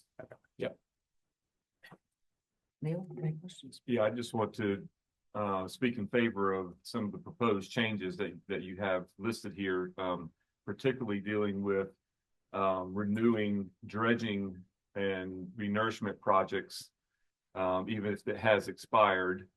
You and I've had some conversations recently about a particular project. We'll keep the name, between us for to protect the innocent. But it's a relatively small scale dredging project, relatively small scale renourishment project, but because their permit had expired, they've got, they have to start completely over with all their environmental testing and soil compatibility testing, et cetera. And oftentimes those testing costs can match or exceed the cost of the actual dredging work, that they're trying to get done. So I'm firmly in favor of some of these proposed changes that you've got here. Other comments? Seeing none. Gordon? So the coordination this is for CAMA majors and also like the 291 permits? I mean, are they mostly 291 permits or are they separated out? No, for our purposes, we don't really make a distinction between a 291 process or if they use it nationwide or things like that. What we're hoping to get from Army Corps of Engineers or Division of Water Resources is the status of their particular permit and if there are any requirements from the applicant to go ahead and reauthorize. So they use a little bit of a different terminology. If their particular permit expires, they have to go through a reauthorization. So if we identify or if that information is provided to us in a timely fashion, we will go ahead and work with the applicant and Army Corps of Engineers or Division of Water Resources to gather whatever information that they need to go ahead and assist them with reauthorizing of that permit. So to follow up on what Commissioner Andrew was just saying, so with that particular project, don't care who it is, whatever, but would that still have to go through Corps and Division of Water Resources? Yeah, so their particular permit, if it was expired, I mean, is that what you're talking about? If their permit expired? Yeah, so in the very recent past, when we've done these, typically a lot of times what those agencies are asking for is just updated work plans, updated information. It has not been to this point too much of a burden for the applicant, but what we'll do is go ahead and work with the applicant to get that information. We'll circulate it back to those review agencies so that they can go ahead and ultimately, in the past, it's almost been 100% where they've reauthorized their application. Then we'll go ahead on our renewal, put in any updated information that references a new authorization number, and also identify for the applicant when those particular permits expire, just so that they have that information all in one easily identifiable document.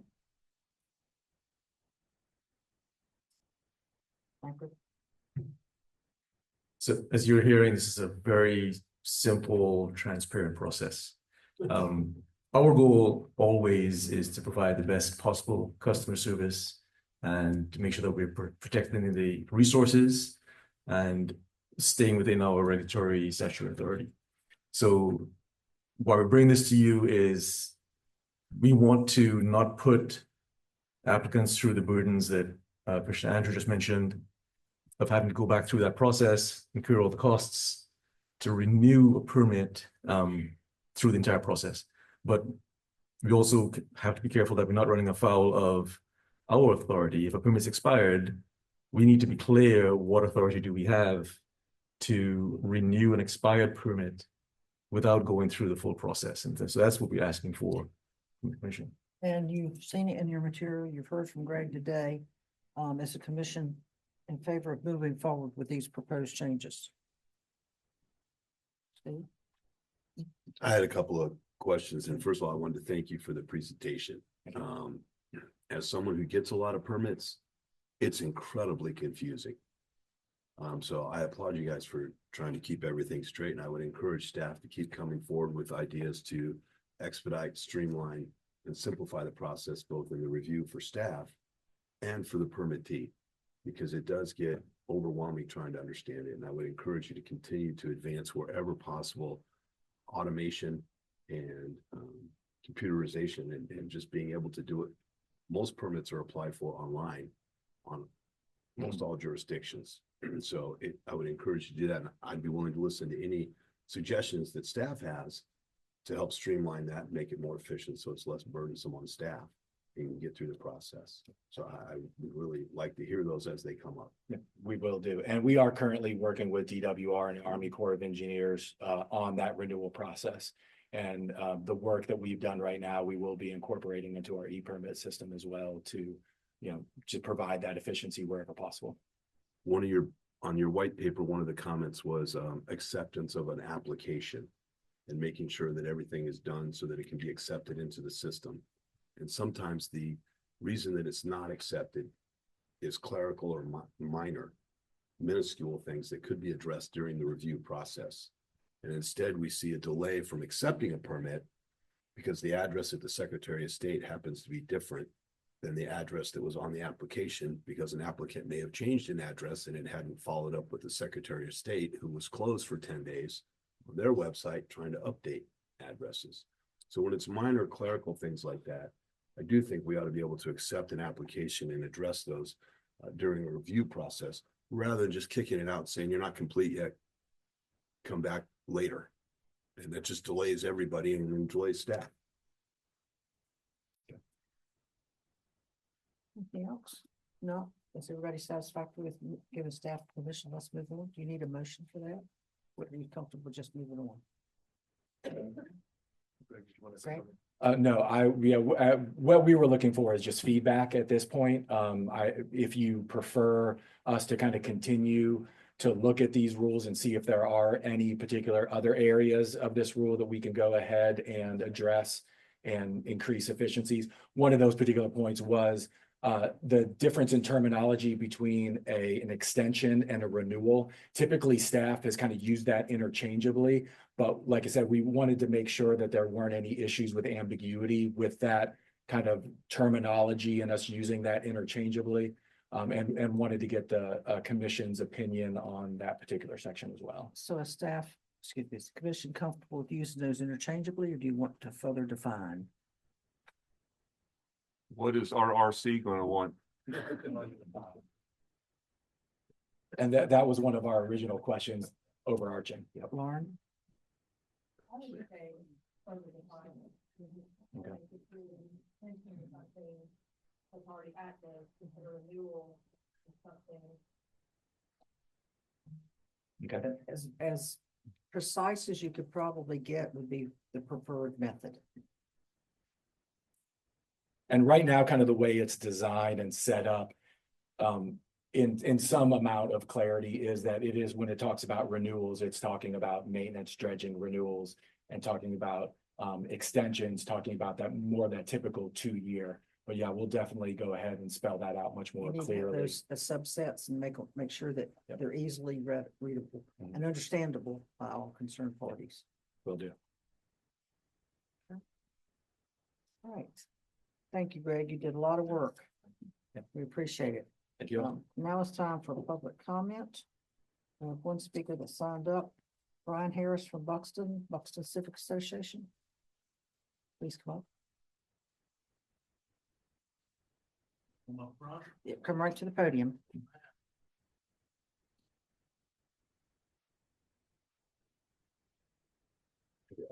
Good afternoon, everybody. Thank you for your time. My name is Brian Harris, and I'm here on behalf of the Buxton Civic Association. I'm here to plead for immediate action to address the crumbling jetties at the Buxton Beach. Originally built in 1970, they were maintained often by the Department of Defense until the decision was made to move the lighthouse in 97.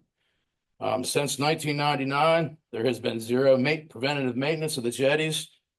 And it's now actually harming Buxton. The jetties are now actually, due to the condition of the jetties, it's actually now increasing the erosion rate of the Buxton oceanfront. And this fate is actually confirmed in a 2013 Dare County feasibility study conducted by CRC. We obtained this report after it was sent to us after we did a November presentation at the Fall Byway Conference.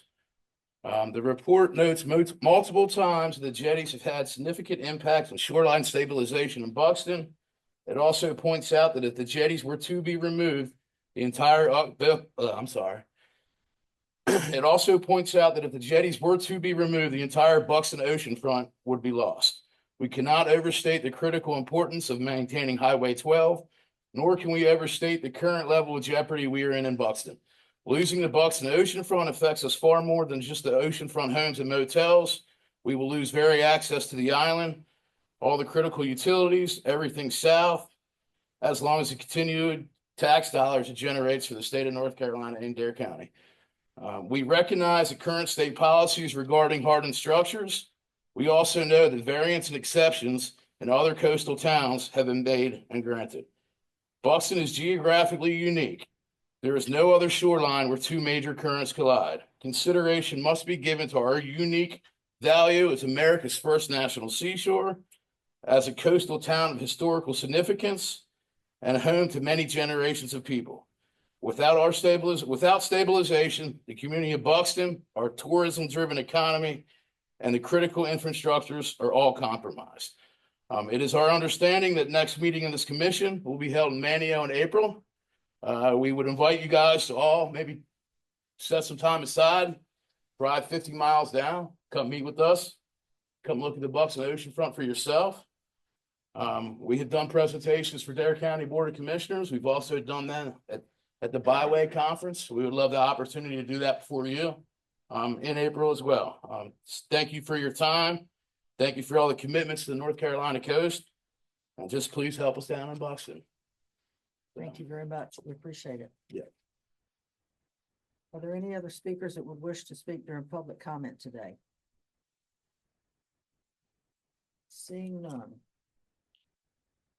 A few more minutes before it's time to break, and we have quite a few items left on our agenda. Next up.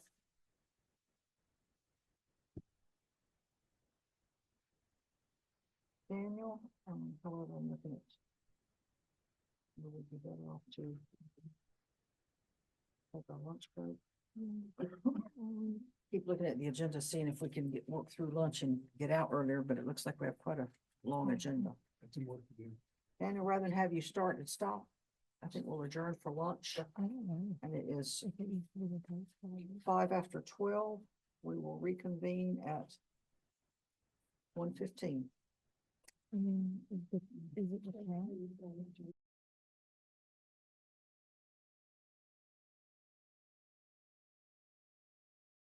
So just be, I think she's pulled the level down on it, so it's not. All right, this meeting will now come back to order. I know we're a little early for rulemaking, but I believe Mr. Paul is here. Welcome. And we'll start with Mary. Petition for rulemaking procedures, please. Oh, so it's gonna be interesting.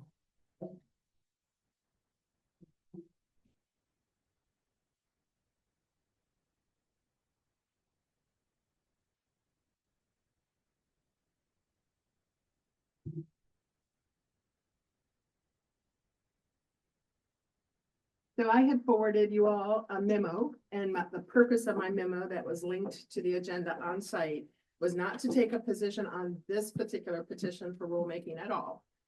Because we do it so seldom, I wanted the commission to understand what we're doing and why we're doing it. So at the memorandum I had forwarded to you, I pointed out that the issue before you is you are deciding now whether or not to grant a petition to do rulemaking. You're not deciding whether you like this rule. You're not deciding if you're gonna send out a rule for notice in the form suggested by petitioner. You're just making an up or down decision Are you going to move forward with rulemaking? Or are you going to say, no, we don't think this issue needs additional rulemaking? So that process is controlled not only by the APA, and I had attached that to you for you in this packet, as well as the commission's rules. When you decide what you're going to do, you should think about the reason, because you don't want to be arbitrary and capricious. You want to be making this decision based on a reasoned decision. And that's why the director provides information to you that I understand will be presented by Daniel, and you have the petitioner who's here, and either one of those will be available to answer questions. But as you think about what you're going to do, I had listed some questions at the bottom of page 1 of my memo that I thought might be helpful for you in organizing the way you're thinking about whether or not you wanted to proceed with a petition for rulemaking. And some of the things to think about is, has the rule been recently revised, amended, revoked? Have you touched it recently? If so, there might not be a reason to do it. Or on the other hand, if you haven't touched it recently, that might be a reason you want to look at it again. Do you have authority to make the suggested revision? Have you received public comments? And in some ways, the petitioner coming here today is a comment about the existing rule. So think about if you think there's been something identified about this rule that requires tweaking of the rule language that would cause you to want to move into a rulemaking process. Also think about whether the proposed amendment or tweaking the rule would have unintended consequences. Think about whether the issue raised as the quote unquote problem with the rule would be solved by rulemaking. Think about whether or not there would be impacts from that, and whether or not the problem would be addressed by rulemaking. Those are all kinds of things, and the more questions you ask about these things, the more discussion you have about these things, the more information I have to put into a final agency decision that will reflect your thinking and your determination and the reasons for your decision. And that's what I'll be listening for as you go through this process, because this isn't a black box and only yes or no comes out. We'd like to know the reason why you're choosing to make the decision you'll make here today. So without reading you the statute, without reading you our rule, which I'm sure you've already looked at before, I have more information on the process here. For example, if you deny the petition for rulemaking, that is considered a final agency decision, and there can be an appeal to Superior Court using the petition for judicial review. That's what will happen if you deny. If you move forward with rulemaking, you don't have to even say, hey, I like this version of the rule. You can just start the process. And when you get to the end of notice, fiscal, everything else, you can adopt the rule, not adopt the rule, but that will not be an appealable issue because rulemaking isn't subject to petitions for judicial review. So whatever you do today, you can, this is the fork in the road. We can say, no, we're not going to spend more staff time doing this. We don't need to. The rule's fine. Or we can say, hey, yeah, let's look at it. Let's consider revising it, go forward with that. And both of those forks will have different outcomes. So questions? Thank you all. Thank you, Mr. Paul.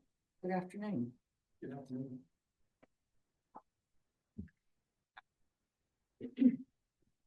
Can I close the computer here? Okay, thank you.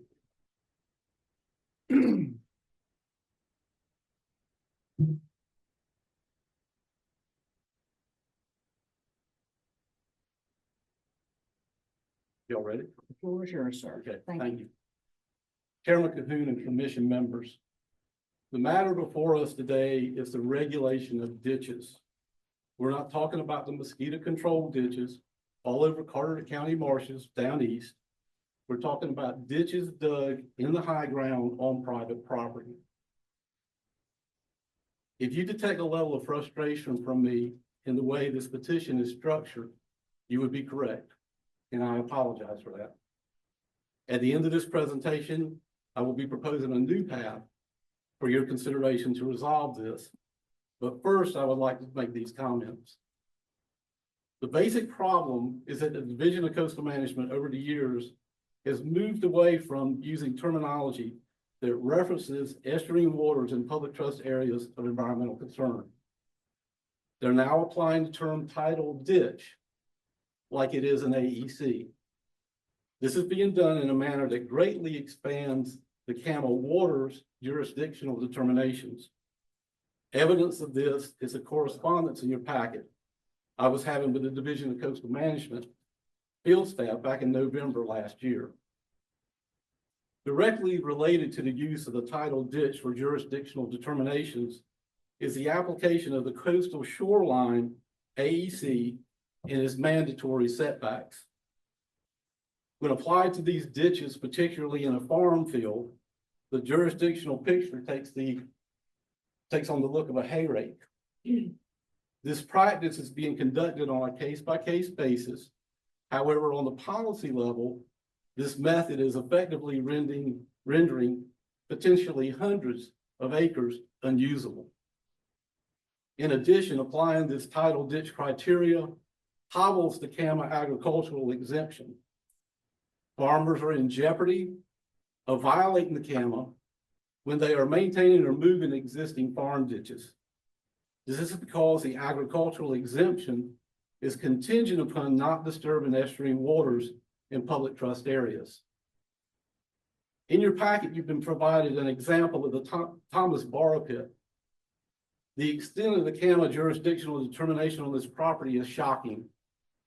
And this determination was based entirely on the existence of tidal flow in the man-made ditches dug in the high ground on private property. The closest connection to estuarine waters is 2,000 feet away. Anything that can be remotely considered public trust areas are well towards North River across Highway 70. The response of the division to this petition provides absolutely no clarification as to how or why this jurisdictional determination was made. Other potential applicants seeking CAMA jurisdictional determinations are looking at this and having questions. However, it's my understanding that the Division of Coastal Management is holding this methodology regarding tidal ditches out as a standard operating procedure. To a degree, the CAMA operates on the principle of landforms as jurisdictional indicators. For example, on the ocean front, the first line of stable natural vegetation in sand dunes are landform indicators. In the estuary, large stands of marsh mark out coastal wetlands. In addition, bays, sounds, rivers, and tributaries delineate estuarine waters. Ditches are also a landform. However, ditches are not mentioned anywhere in the CAMA. Was there possibly a reason for this? The keystone phrase in the CAMA is found in North Carolina General Statutes 113A-102 in the third paragraph. This is the CAMA implementation clause. This clause is the core of the CAMA and directs the manner in which the law is to be employed. Let me read that to you. In the implementation of the Coastal Area Management Plan, the public's opportunity to enjoy the physical, aesthetic, cultural, and recreational qualities of the natural shorelines of the state shall be preserved to the greatest extent feasible. Water resources shall be managed in order to preserve and enhance water quality and to provide optimal utilization of water resources. Land resources shall be managed in order to guide growth and development and to minimize damage to the natural environment. And private property rights shall be preserved in accord with the Constitution of this state and of the United States. This clause constitutes an implied contractual agreement between the state of North Carolina and coastal property owners, who collectively bear the burden, the regulatory burden of the CAMA day in and day out.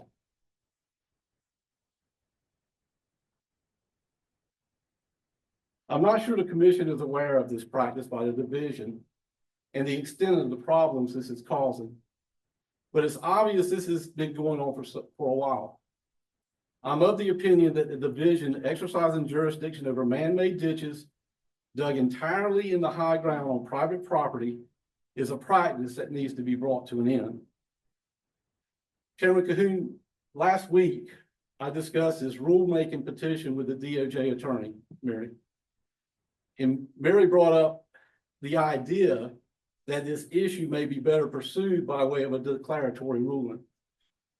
Now, to be fair, Mary was talking in the context of persons bringing their concerns to the commission individually in regard to the declaratory ruling. However, in my opinion, this is a broader issue than the commission needs to rule on at the policy level.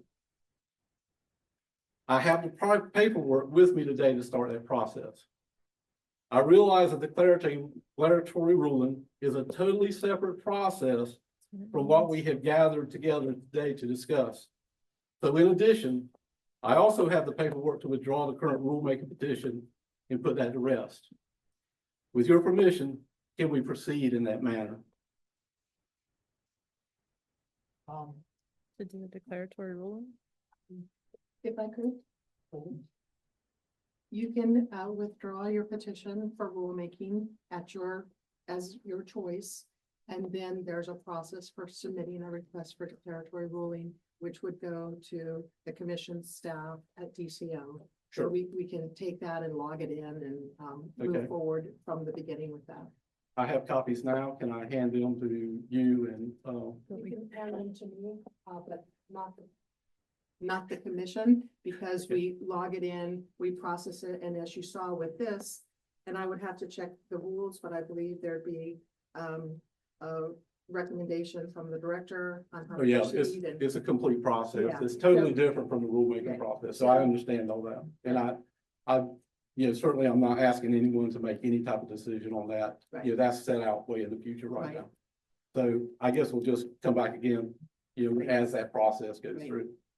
Okay, if that's what you choose to do, because it's your petition, Yes. we are here today, it's been brief, That's- we have a recommendation or a comments from the director. But if you want to withdraw it, you may. okay, that's what I'd like to do. You'd like to withdraw your petition? Yes, ma'am. Okay, and then submit documentation to the attorney for further actions. Absolutely. Thank you all for your attention today. Thank you very much. Thank you. I mean, I'm not sure where we go, but thank you for looking at another method, and we will take it and look at it very judiciously. Okay, thank you very much. And we will be in contact with you as well. Absolutely. Mr. Thank you.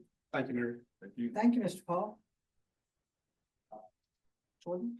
I just had a question on that process. So he brings it, our staff put together a response, and we're not gonna hear that now? No, He I have withdrew. to actually check the rules, and we first make a determination about completeness when we receive petitions in. So that will go forward, and then we'll brief you Declaratory as we ruling. did here on what rule and statute applies, and it will come before you at some future meeting. Since Mr. Paul has chosen to withdraw his request today, he's submitting a new request that we will need to get information, and staff will investigate it and give us back all the information Mr. Paul is submitting and staff's response back to that as Okay. well. Why are we not proceeding with what he just put forward right now? Because he has withdrawn his request for rulemaking. So you don't have an action item before you. Lauren?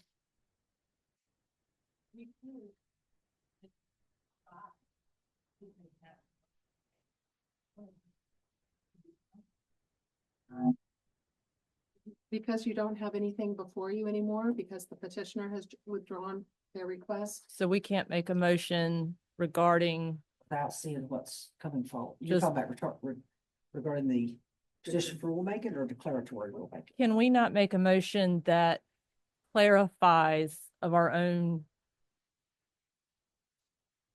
initiation, or would About- you prefer it to come through the declaratory ruling? I don't tell petitioners what process they need to use. Right. That is their choice. I just However, meant- we need to follow the rules to do that. And in order to for this commission to take action, it actually needs to follow the open meetings rule, which requires That was my question. 48 hours notice of, So we can't just initiate an action because No. it hasn't been noted. right, Get all that, but I wanted to ask him a little bit more why he's withdrawing his petition before us. Mr. Paul can answer that. Because it needs a And Madam declaratory Chair, I ruling. had a question as well for him. What is declaratory Declaratory ruling. Which is to define? we haven't seen it yet, so I don't know what it will be. A declaratory ruling is an interpretation. Applied to specific facts. Mr. Paul? Could you please repeat the But, question? so you put together your petition, you put press articles out there, and now our staff put together a whole package. You come to this meeting, and then you get here and just now say you want to withdraw. What changed? Well, there's an evolution of thought that's going on here. I filed my petition, the state filed their brief in response to the petition. I've had conversations with different people, Mary and other folks. And the evolution of thought that progressed along, caused me to believe that this is the best way of facing this issue. The issue is using tidal waters in man-made ditches dug entirely in the high ground on private properties to assert county jurisdiction. That is the crux of the issue. And I didn't believe the rulemaking process that I initiated would get us to a point where we could resolve that particular issue. And the declaratory ruling, is the proper process to get to that, to resolve that issue. Thank you, Mr. Paul. And I Thank think you. that there's some members of the commission as well that have the same concerns that you do Yeah. about the issue, and that will continue to evolve throughout your process. Okay, sure, absolutely. And communication is open as far as I'm concerned, as far as discussing this with people. Absolutely. Thank you. No, I appreciate it, and I look forward to us working on this issue and moving forward. Who's involved with the declaratory ruling It goes process? to Mary and to staff to make sure, and then it comes back to us. I believe, Yes. unless I'm wrong. No, it comes back to us. I was right. We're gonna have to- We all have rules in 7J, 0601, 0602, 0603 that describe Process. the third word. Once it goes through Mary and staff and comes back to us, then we'll have our discussion and make decisions. Okay, Mr. Paul, again, thank you for making the trip here, and thank you for on your own thought process, deciding a better way of moving forward. Thank you. Always my pleasure. Thank you. Thank you very much. Appreciate Have a it. good day. Bye-bye. You too. Well, it's easy enough, I Okay. think. Daniel.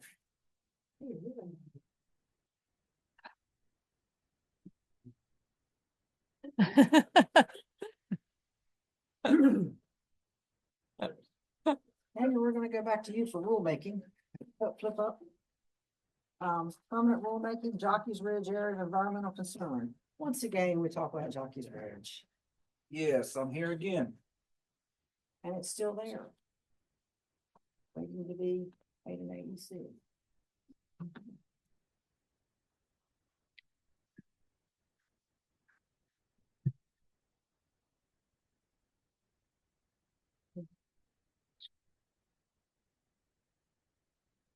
Okay, so here I am again, I'm no Jockey's Ridge. Welcome, Daniel. Thank you.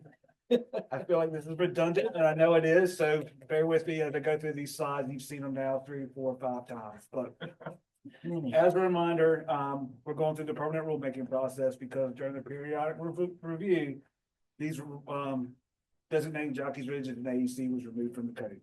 We went through emergency rulemaking, temporary rulemaking, and then last year we went through permanent rulemaking where you adopted, fiscal analysis was approved, public hearing was conducted, and you adopted the permanent rule. But eventually the Rules Review Commission, as you've heard today, has objected to it again, basically claiming that we did not follow our APA rules when it comes to public notices. So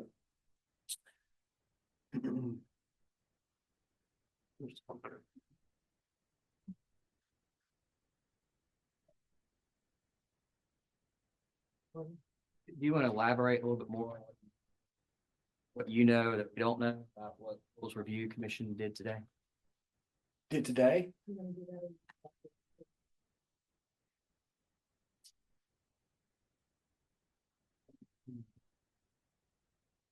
So again, the permanent rules designated Jockey's Ridge as an AEC. We created a new boundary map. As you remember, the old one was from the seventies. It was hand drawn. Ken Richardson did his magic and put a nice clean drawing up using all the rules and regulations. And then, of course, we included the use standards from the original rule and put those into the rule. Again, we broke the rule up into 3 parts. A being the description, B being the boundaries, and C being the use standards, basically saying what you're allowed to do. So here's the rule language describing Jockey's Ridge AEC as the tallest active dune, state park, state nature preserve, complex natural area, and as the state geologist has mentioned, is a unique geological formation. Here are the boundaries, which explains that it is included in the entire rights of way of the US 158 bypass, SR 1221 Soundside Road, Virginia Dare Trail, and on Conch Street where these bounds this area. Here's the new boundary map that I mentioned. The green is the Jockey's Ridge AEC. The red line is the park boundary, state park boundary. So the use standards that we have included here, basically say you can't remove more than 10 cubic yards of sand per year, but will require a permit.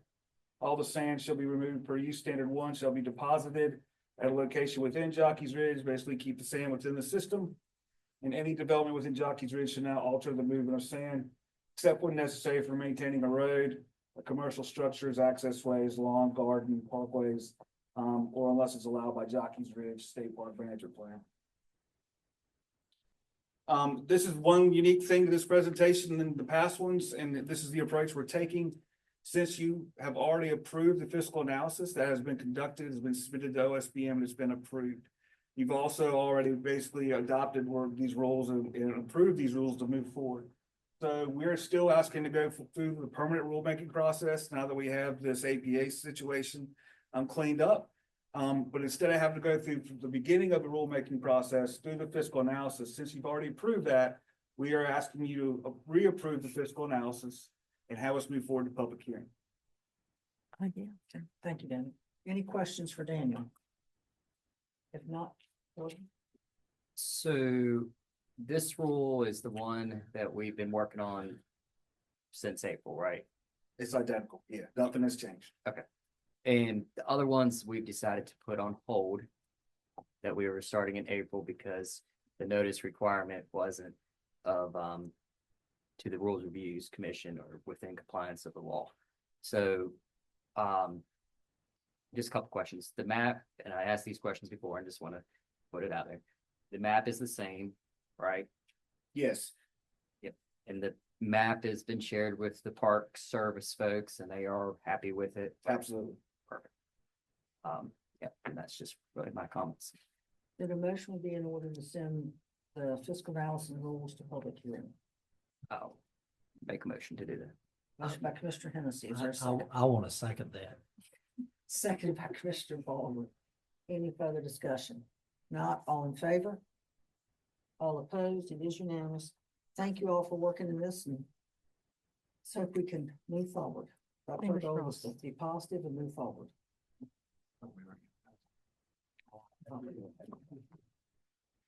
So we're starting over on the other rule process, right? So we're gonna start over on this one in case this one is turned down again. This is the one we're sending to public hearing to submit. It meets all the new notice requirements and publication requirements. So this is the rule. Okay, Ken? In 15A NCAC 07H.0309 use standards for ocean hazard area exceptions.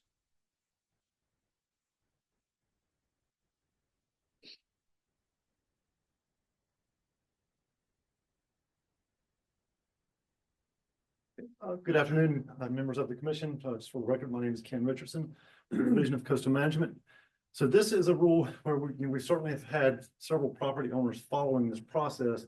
And this is a rule amendment that the commission has actually already approved back in April of 2023, and the commission approved the fiscal analysis in July of 2023. And so at the time, both of those were scheduled to go to public hearing, and then things kind of stalled out. So I'm here today based on a variance that the commission has seen before, and usually the weekly emails or phone calls I get from several property owners wondering kind of what the update is on this particular rule amendment. So this has come up, and I've kind of touched on it this morning. This is the 15A07H0309, which are exceptions to the ocean hazard area setback. And this is also kind of commonly referred to as a small structure exception. So just to kind of, some may recall, some are perhaps new to this, but before beach management plan rules were in effect, and we kind of cleaned up those oceanfront rules, there were two sets of rules in the commission's rules, and both of those were very similar and kind of served as a small structure exception. On the left, that's the current rule, and 07H0309B. So for lots that were platted before June 1 of 1979, those are setback rule lots. If you could not meet the setback, the current setback, then you could be allowed to build a structure if you met the setback at a minimum of 60 feet behind the toe of the frontal dune, no greater than 2,000 square feet. This particular rule has a footprint standard on it, which is no greater than 1,000 square feet. And then not more, you had to be landward of your most adjacent neighbor, so you couldn't go any farther seaward. So pre-beach management plan rules and the cleaning up of the oceanfront rules, there was an 07H0104 in your rules too, and this applied to lots platted after June 1 of 1979. Although there were some similarities, and the main one being that the overall 2,000 square foot or 2,000 square foot heated square feet applied to both. There was no restriction on the footprint. So one set had the 1,000 square foot. The repeal rule in 0104 did not, but still you had the 2,000 square foot limitation. And then you had to be on the lot as landward as feasible, and so those were very similar, but two sets applying to two different lots when plat date. So those were repealed in August 1st of 2022 when the beach management plans went into effect. And so at the request of property owners and communities, this is the current rule. Where you see yellow is the proposed amendments. And what the proposed amendments would simply do is remove that June 1 of 1979 condition. So this would allow anyone, regardless of when your lot was platted, to take advantage of the small structure exception. And there was also the proposed amendment to just remove that 1,000 square foot footprint, but retain the 2,000 square foot overall condition. And so that's kind of where we left off. Again, those were, as you see it there, the commission did approve that back in 2023. The fiscal was approved. And so now at the request of the commission, we're kind of bringing that back to you to see if we can get this going back to the rulemaking process. Thank you, Ken. And just for reference, the timeline, assuming I'm going back to old school and assuming everything flows correctly, we can see it if the commission approves today, fiscal analysis, we come back next at your next meeting. Public hearing is June and July. RRC approval, hopefully in September. They'll come back to the commission in October, and then hopefully October, November, become an effective rule amendment if all things go smoothly. Thank you. Bob? Just have a question of Ken. You say you have a number of people that are anxious for us to finalize this rule so they can utilize it. Is that right? There are, and I know you've seen a variance before, and I think there's others prepared to come do the same. And so they've kind of been trying to weigh out which is more in their benefit, kind of wait for this process to play out or do the variance route. I was going to offer some possible changes to it, but given, given that it's been out there for a while, and I hate to see it start over again. If there are people kind of with bated breath waiting, We still have to go through the rulemaking process. If we make changes today, don't we still have to go through all? That's correct. So the same, so if you do make changes and we add those to the amendments, still would follow the same. it would not Same delay. timeline. It would change the Today. timeline, and what it would do is, if we made changes today, we'll still go through the same process Ken outlined, but with additional changes that we've made today. Yeah. Okay. It doesn't change the timeline. So now would be the time. Sheila? If I may, Bob, I just want to ask a clarifying question. So we did not have an approved fiscal analysis before? Yes, you did. So we were actually prepared to go to public hearing with both an approved fiscal analysis and rule amendments. And so that's where this process stalled out. And so would we not just pick up that fiscal analysis and move forward, or is? I would just need to revisit it and make sure everything is accurate to date. So if we go. So if we revisit it, make changes, we make changes, we still have to go back through the fiscal analysis, make sure it's all correct. So Right. changes. right? Yeah. If that doesn't change the timeline, we still would roll into that part of the process. Can we just put it out for, 1 second. discussion as opposed to making a motion to change? Absolutely. Here was my thinking.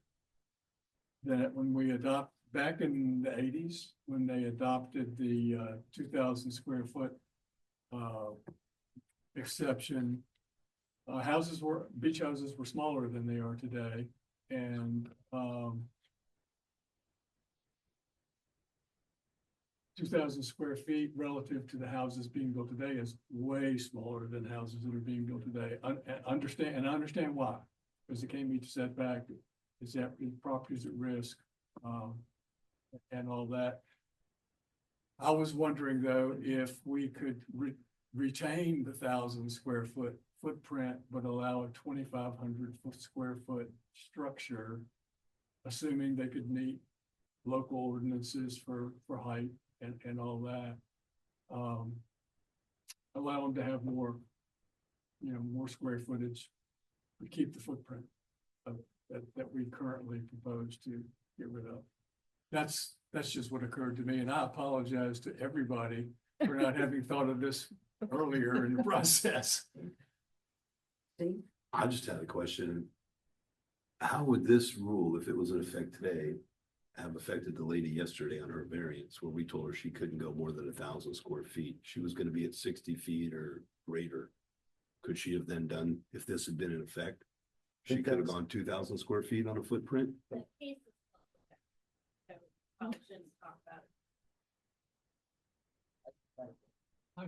Hypothetically, if I had a property, instead of 1,000 square, limiting it to 1,000 square feet, and I understand Bob's point, I would go the other direction and say, I don't see the need for a limit. If they can meet the setback, they have other restricting side setbacks and local municipal setbacks. Well, why are we hung up at 1,000 square foot footprint? So the 2,000 square foot overall kind of dates back to an earlier, it was late 70s, early 80s, a study was done to look at movability. And so while obviously the lighthouse is moved, anything can be moved, but what was taken into account is length and width and how you would move that structure in relation to the utilities, whether it's street utilities, electric utilities, and maneuver around those types of things. So it was more of a length and width dimension. And so 2,000 square foot generally fit that as the overall. And so that's why I think in 0104, it was the 2,000 regardless, without the 1,000 square foot footprint. But then in time, I think this the 2,000 square foot was retained, but to just look at movability, the 1,000 kind of stuck in there. Movability. Okay. I see that as a concept that was discussed.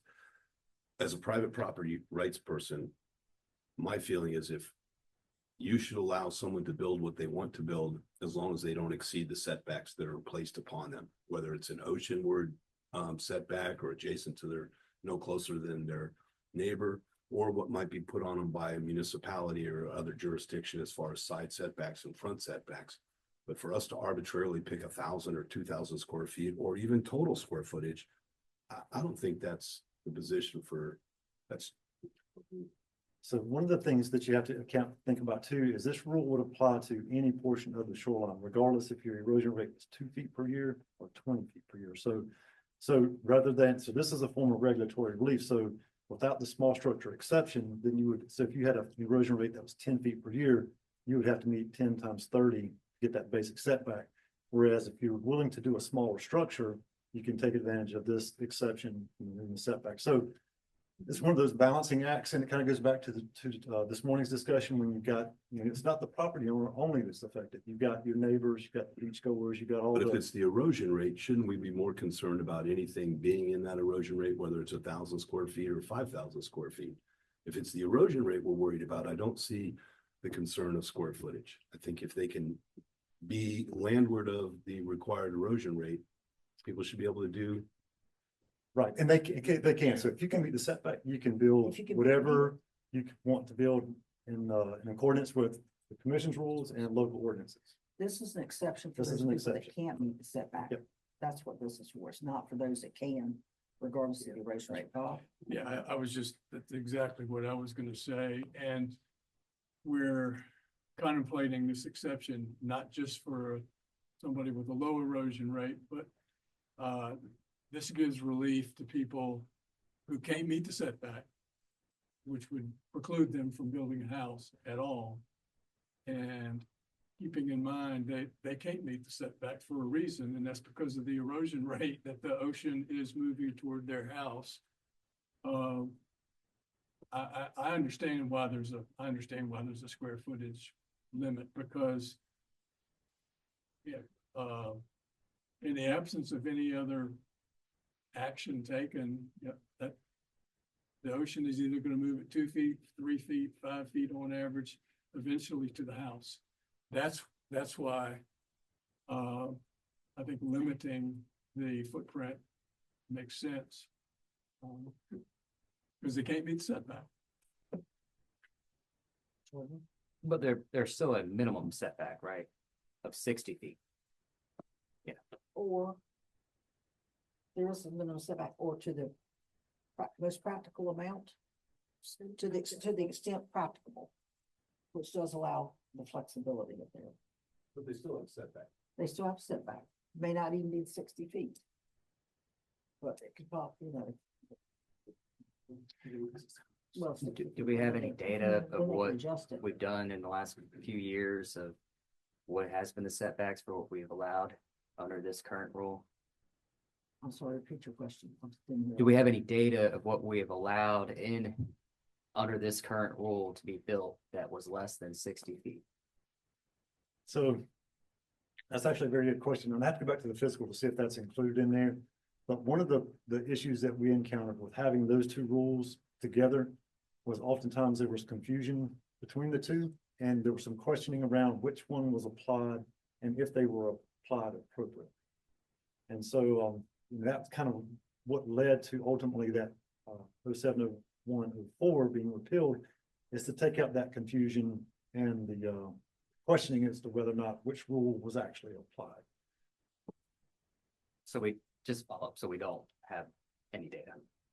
Well, I need to go back and verify that that's included in the fiscal, but it's very few that took advantage of this. There were certain communities who did do that, but it's not a coast-wide widespread rule that folks are taking advantage of. It's only a very select few property owners. But if you've got a vacant lot and you can't build because of the erosion rate, but you're willing to downsize the proposed development, there's this option to the setback exception.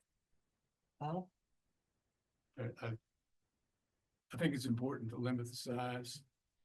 We had at last meeting, a variance that wanted us to think ahead to having this rule in place.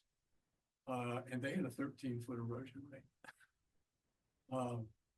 So I think it's important to have a size limit.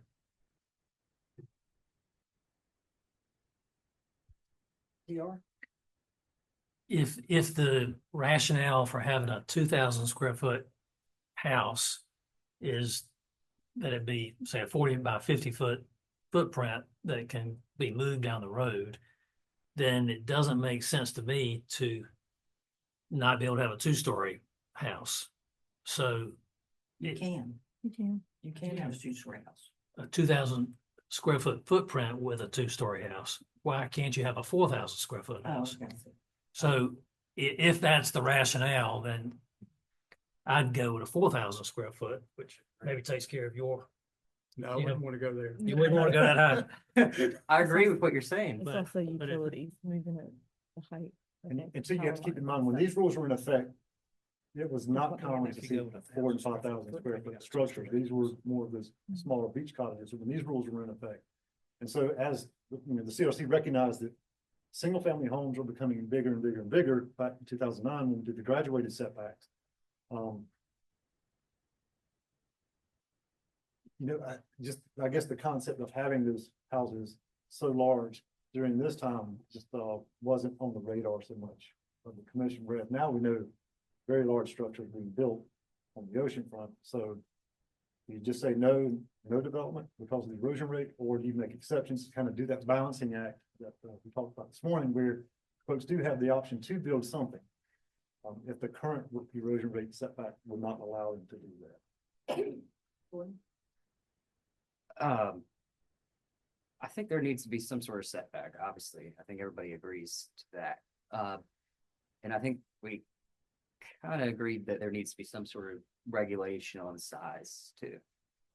But it's getting to what is that setback? How much is that setback? And I think that we would need to know how many that are actually using this in the areas that they're using it. And I mean, because a 60-foot setback, I could see working, but then if you start going beyond that, it could get a little bit more problematic if you go larger.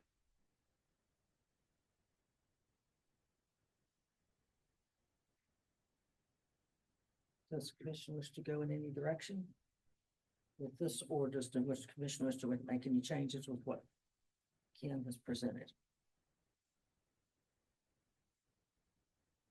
Madam Chair, I'll make a motion that in 4B, instead of it listing 2,000 square feet, we change that to 2,500 square feet. I think there's been a motion by Commissioner Andrews. Is there a second? I'll second that. Discussion. Just a question, without the footprint, The only modification from the rule language presented is to go from 2,000 to 2,500 in section 4B.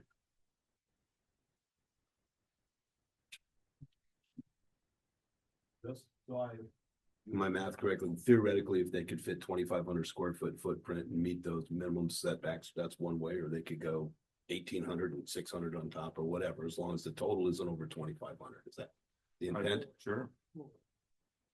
I see 3-story beach houses around, in a lot of places, so they could go, technically go 833 square feet per pool if they want to. If nothing further, all in favor of the motion? All opposed to the motion? 2 opposed. Thank you. Ken, you've got your marching directions to send this to OSBM and Thank you, Madam Chair, Commission. and Point of clarification. maybe a point, because you tried to change. Do you want to send this to public hearing? Yes, also want to make a motion to send this to the next stage of rulemaking, which would be public hearing. There's been a motion, is there a second? I'll second that. Second by Commissioner Baldwin. George, did you want to point of clarification? That was my question. All right, nothing further, all in favor? All opposed? Not opposed. Cameron. It's your turn. It is. 15A NCAC 07H 0306 ocean hazard AEC forms. Give me a Okay, second to find it. Name of the day is ocean hazard area.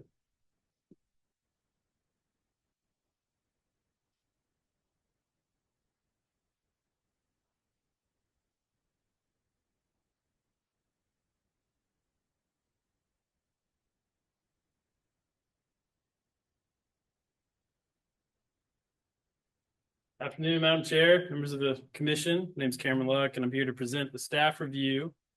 The 15A NCAC 07H 0306, which are the general use standards for your ocean hazard area.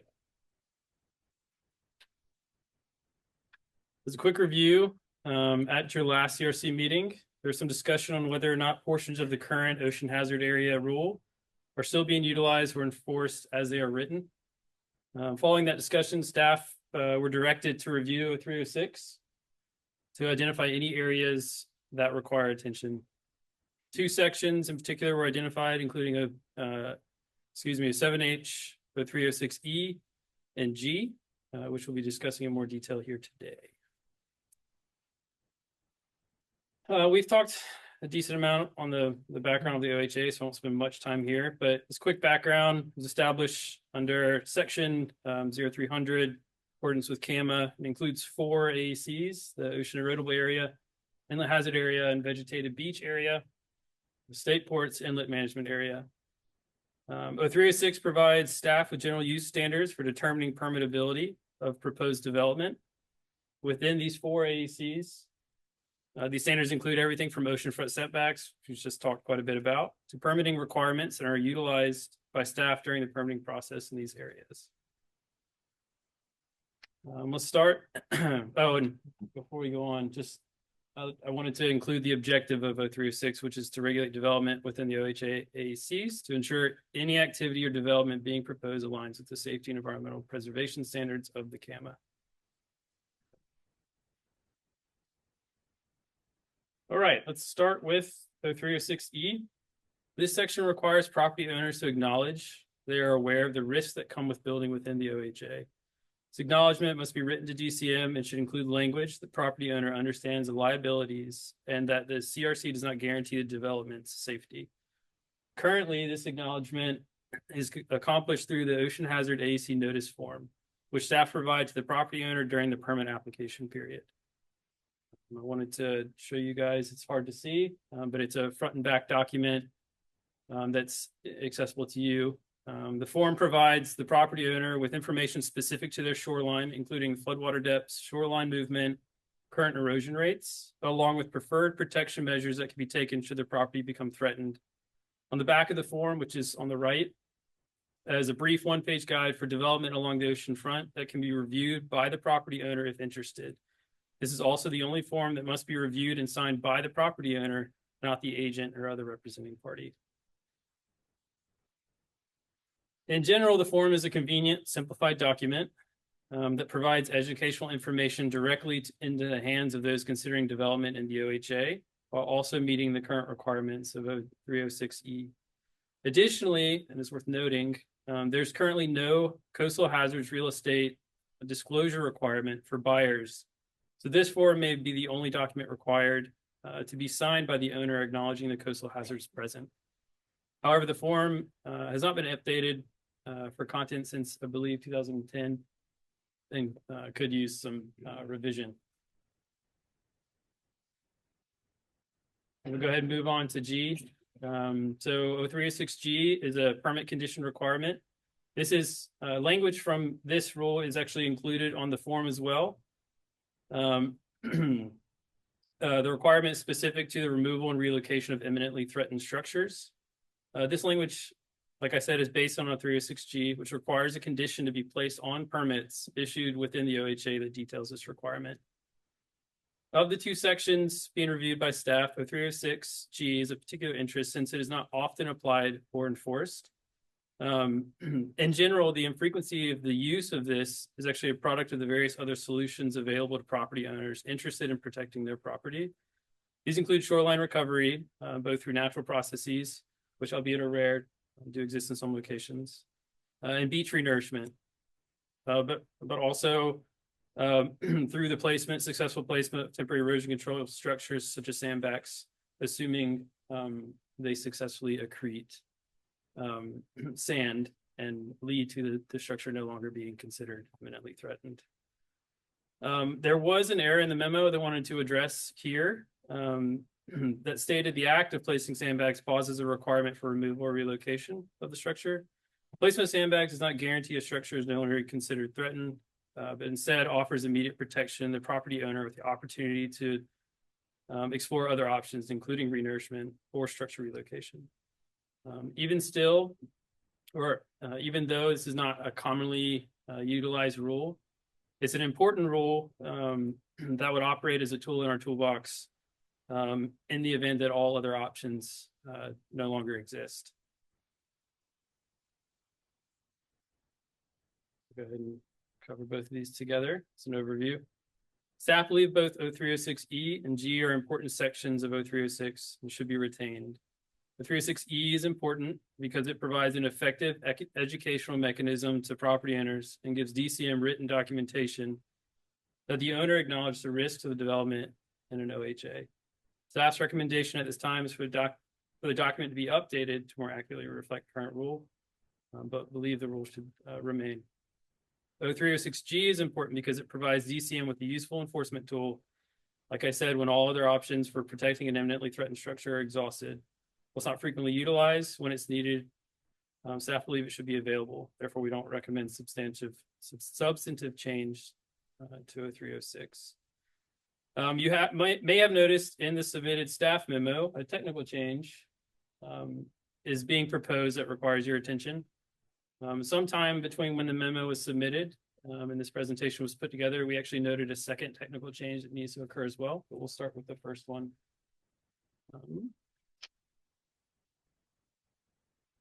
So during the most recent amendments made, staff overlooked a subparagraph reference that is currently inaccurate and are taking the opportunity to address this issue here.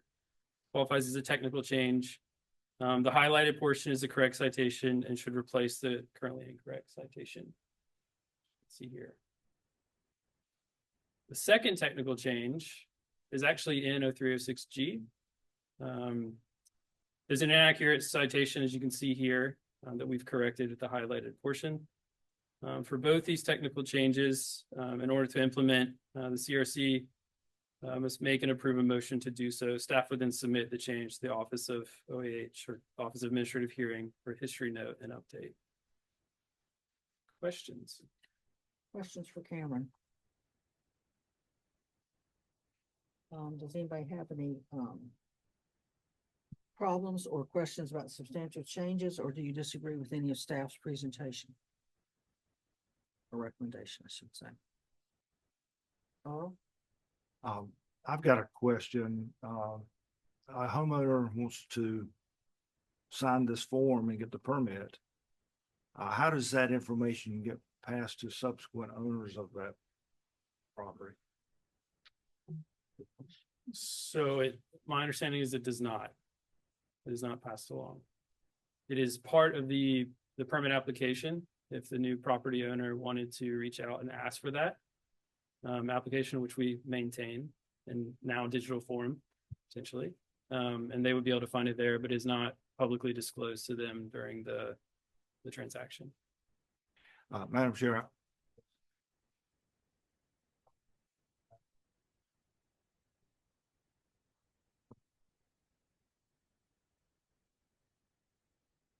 Okay, I agree with that.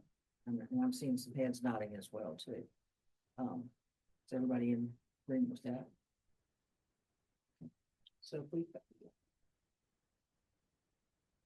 I could be incorrect, and I would ask Christy to correct me if I'm wrong, but I believe that we have already had quite substantial discussions on having this added to the realtor's discussion disclosure form, and that hasn't moved forward on their part. Yeah, there were bills probably 15 years ago that a former CRC member had proposed. They never really got anywhere regarding the required disclosure of coastal hazards to potential real estate buyers. I I guess, a year and a half ago, some NGOs through SELC filed a petition for rulemaking with the Real Estate Commission to include, to change their rules to include information about flooding hazards on properties. That was accepted by the Real Estate Commission. They then subsequently changed their rules and then their form, the disclosure form that buyers sign or sellers sign and give to the buyer. And so flooding information is included there. I listened to the conversation of the Real Estate Commission during that process, and they were focused just on the flooding hazards and seemed uninterested at that time, some of the members, to get into coastal hazards being disclosed as well. One of the members indicated that they were concerned about disclosures that didn't cover all 100 counties and that were a portion of the state, not the whole state, for that particular form. So that was their brief conversation about coastal hazards disclosures about a year and a half ago. Thank you. Commissioner Smith, what staff is proposing here is purely technical change. So this would not be subject to publication in the register, public hearing, comment period, et cetera. This is purely to correct incorrect citations in the rule. So there's nothing changing as far as what we would requiring property owner to notice or to sign, et cetera. Okay, that's fair. However, since it's been 15 years, I lost. However, since it's been 15 years since we last proposed it, it might not hurt to send it on again during this time period, especially since they've accepted. I understand what you said, Christine. I don't disagree with you. And since they've accepted the flooding as a hazard for disclosure, it doesn't hurt to reiterate, here are some other issues that come up to make property owners aware of, because the more information people have, the better off they are, because so many people are clueless, to say the least. So one, we need a motion to accept these changes, and then we'll deal with the other one as a separate issue. Is there a motion to accept the changes as proposed? Motion. Do we accept these changes as proposed? Motion by A second. seconded. Any further discussion? All in favor? All opposed? Now, Mr. Commissioner Smith had a suggestion. Would you like to put that in the form of a motion, Earl? To send it to the Real Estate Commission? Exactly what? To send these. I'm not changes? sure exactly what to propose here in terms of executing this, but I do feel like we have a need to make this information available to potential future buyers of property, because the person that signs for the permit has made a financial commitment that goes with that property. How about if we take the forms and send them to the Real Estate Commission, say we have made a few technical changes, we'd appreciate people signing off, making it your realtor's responsibility to disclose these. Yeah, I'll make that motion that we notify the Realtors Commission that that this situation exists, and they should make sure they cover that in their disclosures. Motion been made and seconded. Any further discussion, DR? If I could throw a friendly amendment in there to say that if a property is subject to ocean or any of the, say, ocean hazard area, that be disclosed. That'd be in the disclosure. Would you accept that friendly amendment, even the seconder? Yes, and my concern is that this is not like a deed where you can go to the register of deeds office and find it on record. Right. This is something that's held by the commission and or the staff, and we don't have a way of making that available to purchasers. Correct. Larry? Yeah, along that line, I think you're correct. It's probably up to the Real Estate Commission to make a decision to make that part of the deed, conditions on a deed. And if it's just signed by one owner, it's one owner, the next owner, the next owner. But I think in interest of public health, safety, welfare, especially when people are making this kind of investment, that it's incumbent that it may hopefully be made part of their permanent deed, to where it's buyer beware. You know, you just can't plead ignorance that, oh, I didn't know about this 5 years, 2 years later. DR? Just responding to Larry, I think that we should have I think we would have the ability to, if we could require in a permit for someone to put, to agree to something in the future, that could be required to be on record and that would run with the land. It would be an obligation of the property as opposed to the person. Could we have staff investigate that, bring it back to us? That way we're double sure. I just think about if you buy any property or a house, the number of forms you have to sign, termites, now flooding, which I think is a great thing. And it's usually when we have big catastrophes like flooding, everybody's interested in disclosing that. But after we don't have flooding for 10 years, that kind of goes away. And so the educational process ends at that point in time. And the disclosure to that owner or future owners, it really would be great if that could be made part of it. We'll check that. All in favor of the motion? Oops, Commissioner Wilson. I think I'm the one who brought it up at the last meeting about this rule, and I was reading the shoreline report that was released in the summer and noticed that this rule was referenced and that it was a rule that was never ever used. So it's in effect that says it can essentially can require a house to be removed or from a property, but it's never been enforced.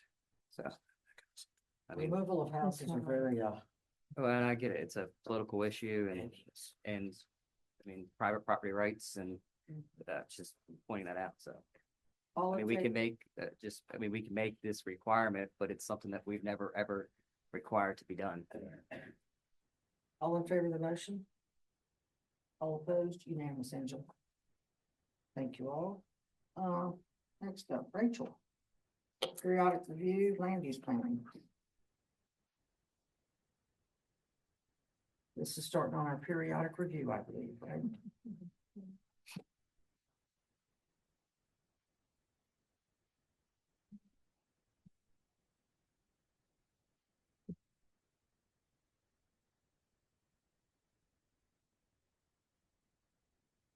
I'm the periodic review guinea pig. So Somebody has to be the first pig. somebody has to be first. Good afternoon, Madam Chair, members of the commission. My name is Rachel of Adric. Today I will be reviewing the periodic review process. And then requesting approval of the final report for the periodic review of the land use planning rules found in 15A NCAC 07B.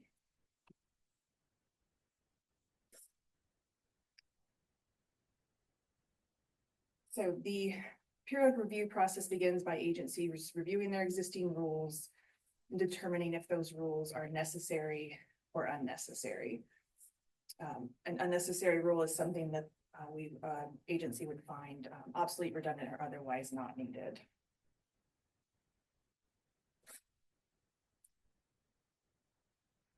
These classifications, this initial report is then posted to the Office of the Administrative Hearing and DEQ websites for public comment of a period that lasts 60 days. Once the comment period ends, the agency makes a final determination to approve or deny the final report. That final report is then sent to the Rules Review Committee. The report would include that final determination and any public comments that we receive, and then any responses to those comments. The Rules Review Commission will review the final report and the public comments to determine if it agrees with the agency's classifications of its rules. The Rules Review Commission, they may change a classification of a rule from unnecessary to necessary, but may not declare a rule as unnecessary. The Rules Review Commission then sends that report to a joint legislative administrative procedure oversight committee, which is a mouthful, for consultation. That the final determination of an agency's rules becomes effective when that oversight committee meets and approves it, or on the 61st day if they have not met. Rules then need to be, any rules designated as necessary must then be readopted following the permanent rulemaking procedures. If rules are not readopted, they will be removed from the administrative code as well as any rules that were designated as unnecessary. So where are we in this process? At your August meeting, all of the rules were designated as necessary, and that preliminary report was approved. That report was then posted for 60 days to OAH and DEQ's website for public comment. No public comments were received. So then today I'm asking for approval of that final report with a finding that the rules are necessary. The final report would then be filed with OAH before May 20th, 25 to meet the deadline for the June Rules Review Commission review. I think that was it. Yes, I'm requesting approval of that final report to be sent to the Rules Review Commission. Thank you. Thank you, Rachel. Does anyone have any questions for Rachel? A motion would be in order.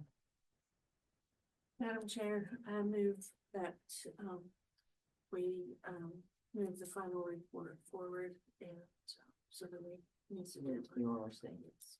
Motion's been made. Seconds. Motion been made and seconded. Further discussion? Not all in favor? All opposed? Guinea pig, you may move forward. Thank you. Thank you, Rachel. Okay, Mary, legal updates. All right, we are in open session. I am going to give you an update. This is not an opportunity to consult with your attorney about anything. This is my report to you about things that are public record, public knowledge. So I gave you an update on February 4, 2025, and actually a lot has changed in my report since then. The first thing is the case CRC versus RRC. I have been informed that the RRC has decided to appeal the trial court ruling and they will be moving to stay. I don't know the time frame for that, whether or not they're going to take their full 30 days. I will keep you advised as that moves forward. Also in my report on that case, it indicated the trial is March 10. That has changed since my update. That trial date is off. Moving down the update, we have 4 petitions for judicial review in which the commission's decisions are being challenged at the Superior Court level. In the first one, the Clifton petition for judicial review filed in Carteret County, that petition is stayed. There were multiple other cases between the permit holder and the petitioners who were challenging the camera permit. They had been going through a mediation. There were multiple parties. I'm not even sure quite how many, 8, 10, something like that. The mediation failed. Many of those individuals who were challenging the camera permit have sold their property and moved just to get out of a toxic situation, is my opinion. And now we have 4 petitioners remaining in this petition for judicial review that stayed, and the petitioner's counsel has moved to withdraw, which will happen. His motion is coming before the court on March 3. So I'll keep you updated. This is actually not an active appeal on our part right now. And as it plays out, we will have some options on how to move forward. But right now, the dust is settling in all those other cases, and we'll see how that impacts their challenge to our permit. The next one is the petition brought by Mr. Purvis. We've been working hard to get dates for motions that I filed on the Purvis, Elliott, and Reddy cases. So since I did this report, we've now set hearing dates on all my motions to strike inappropriate materials that were not before the commission at the time it made its decision. What we've seen is people have been submitting affidavits, all this other stuff that wasn't before the commission when it made its decision. So I have motions to strike. Those will be heard in their relevant superior courts. And we actually have a hearing on the Reddy petition for judicial review, which is scheduled out on July 28th. I can't tell you how much time has gone into scheduling these things. And I try to get efficient and quick resolutions of these challenges to the commission's decisions, but and I'll keep pushing on those. One of the things I always do in your first meeting of the year is do a summary of what you've done in the past year. So you probably saw attached to the meeting materials, the summary of the third-party hearing requests, how many we did in 2024. I'm not going to belabor that, but I thought it was really interesting. We had a relatively high number, 16 third-party hearing requests. And what made that high is that they were on 16 separate permits. Sometimes we have multiple people challenging one permit, and that's easier for staff to do a recommendation on. They often do one recommendation. But here it was more than one a month. They were spread out of the 20 coastal counties. There were 9 coastal counties in which these permits were challenged, which was actually a very broad group of third-party hearing requests in 2024. So as you know, we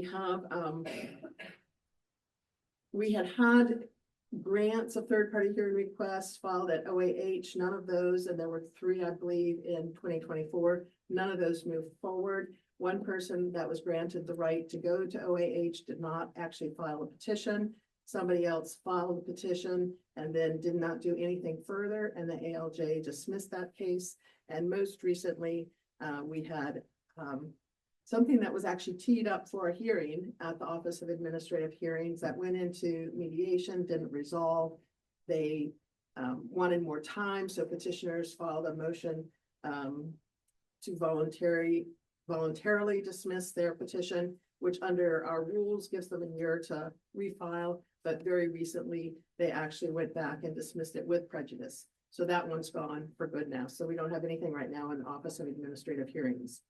In terms of variances, I'm happy to report, as you know, that we didn't get challenged on any of the variance decisions that happened in 2024. That's always a good thing.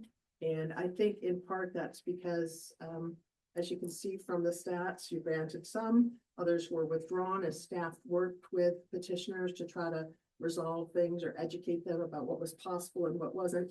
And the ones that were denied, I believe, in my opinion, the petitioners understood the reasons for the denials and decided they'd had their day to try to persuade, and they got it and they didn't move forward.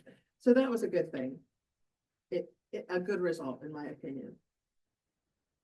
So right now, the open third-party requests for hearing have all been, we've worked through. There are none that is waiting for a decision. Most recently, the Kathleen Stafford third-party hearing request was denied by the chair on the grounds that she didn't cite any commission rules or CAMA statutes that she claimed the permit was in violation of. That petitioner will have 30 days from February 21, approximately when the decision was issued, to decide whether or not to file a petition for judicial review. So that's where we are on that stuff. And before I completed my report to you, I wanted to talk with you about a case that just came out of the Court of Appeals pretty recently. And I had also included that in your material, and I don't know if anybody got that far in the packet and read it, but I wanted to highlight why I thought it was important for you. This is the case of North Carolina Citizens for Transparent Government versus the Village of Pinehurst. It came up in a different context. You are an environmental commission. The challenge there was to the village council. So it's not an environmental commission, it's a village council, but they too operate under the rules, the open meeting rules. And so what happened in that case is there had been an issue about a personnel matter. And between meetings, the village attorney, the village manager, and some of the council members exchanged emails, which included a draft motion to censor. They tried to figure out if they were handling this procedurally the correct way, and they sought an opinion from the North Carolina School of Government.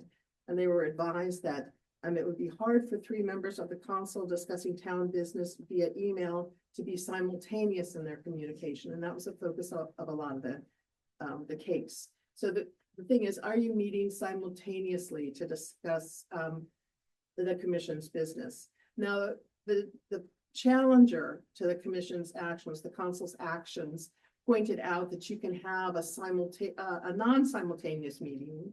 You know, somebody says something and then they have a substantive discussion and moves it down the chain of command. And there have been situations in which that's been alleged to be a violation of the open meetings law because you're moving things apart in time, but you're actually deliberating and coming to a decision in a manner that's not transparent in an open meeting. So that wasn't hit very hard in this opinion. The court's focus was really whether they were communicating simultaneously the way you do as you're sitting around the chair. And so the claim by the petitioner was this is a violation of the open meeting law and all the actions they took should be struck down. The censure should not have happened. In concluding that this was not a violation of the open meetings view, what the court focused on was that when limited communication takes place hours or days apart, it's not a simultaneous communication, but also, and not everybody engaged in it. So there wasn't a meeting. It wasn't the whole commission meeting or even communicating by email. What else the court focused on, really just in passing, is that because the council members in these emails did not deliberate or vote or otherwise complete business, they were just trying to put together pretty much a form of censure that may come up at the next meeting without saying that it would or that it was entered or that it was that everybody agreed with it. The court found that there was not a runaround or an in run around the mandated public deliberations. And so having said that, the court concluded that based upon the facts, the very specific facts of this case, the email exchanges were not simultaneous communications and didn't violate the law. So it's a little complicated, but I just wanted to let you know that that's why we sit here and we talk. We learn from each other. You learn from each other. And we don't do those deliberations through email. And although email can be used non-simultaneously to kind of do a setup to get the agenda ready, to put forms together for meetings, the deliberations of the open meetings law take place here. And I think you actually have all been very, very appropriate in doing your deliberations here. So thank you for following the law. Do you guys have any questions for me? Yeah. All right. Seeing none. Thank you, Mary, for your report. Next up is old and new. In your packet, received a list of people that have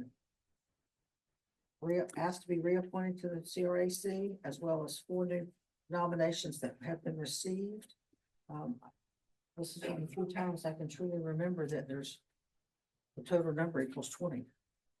It doesn't always occur that way, but I hope everybody's had a chance to look at it, as well as the names and so forth. Would entertain a motion on the membership of the Coastal Resources Advisory Council. I'll move to accept the nominees. All 20 of them? Yes. Okay, motion by Commissioner Baldwin, is there a second? Second by Commissioner Salter. Any further discussion? I just like to say the CRAC members that they've gotten are very instrumental. They look like to me to be very good selections. Well, the reason we had 4 applications was we did submit and send out requests for nominations, and there were several people that did not reapply to be on there, so it created new spaces for new people. So hopefully they'll just be as active as possible. And in the letters announcing your appointment, Sandra, please stress that attendance and participation in meetings is very important as part of the seat. All in favor? All opposed? The 20 people are so appointed. Thank you all very much. Just a couple of reminders. Our SEIs are due to the State Ethics Commission by April 15th. I guess it's a little over a month and a half to get those in. Encourage everybody to get them in. And our next meeting will be April 30th to May 1st in Dare County. Yes, sir. Go ahead. I was just, there's 2 other little things on. We look forward to seeing everybody up in Dare County and Manio for that meeting. We'd like to welcome everybody April 30th to May 1st. Always look forward to seeing everybody. DR? So, and right before lunch, I saw Bobby and said, I'd really like to come down to Buxton and Rodanthe, see what was going on. He said if the group wanted to come, he would get a car or a van if people wanted to come early. You're right, maybe.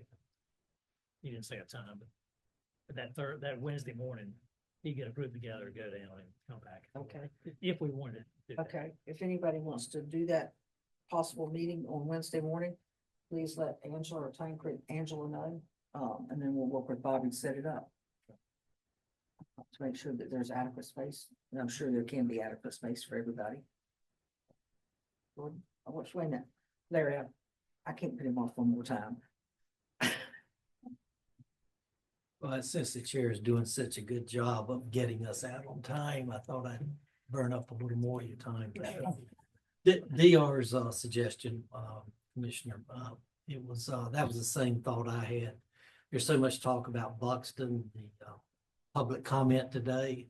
It's, you can talk about it, watch videos, slides of it, but to see it in person, I think is worthwhile. And that area, which gets so much attention, I think that'd be a well worth trip to Buxton.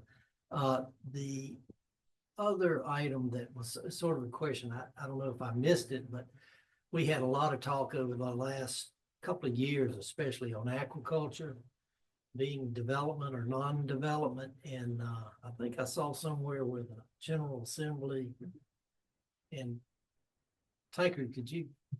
It's talk not about- developed. It's what? It's not developed. It's agriculture. It's agriculture. Correct. So it is now non-developed or exempt. It's off our plate. Okay. Not our problem. Not our animal, not our zoo. Okay, that's it, Larry? Yeah. Jordan? I was just gonna add to the Buxton group, it probably prudent to include the Park Service and the superintendent of the Park Service there to provide some overview and be part of that visit. And if we end up having a quorum of the commission, that would be a meeting, so we would have to notice it, and the public, you know, we tell them where they are, and if they want to come and stand there and look at stuff with us, they'd be welcome to do that. Just take a straw poll now to see how many people would be interested in that. All right, One. quorum. Well, everyone, and you can send it out to the three that are not here. Yeah. Okay. Is there any other business to come before the commission today? No? We're adjourned.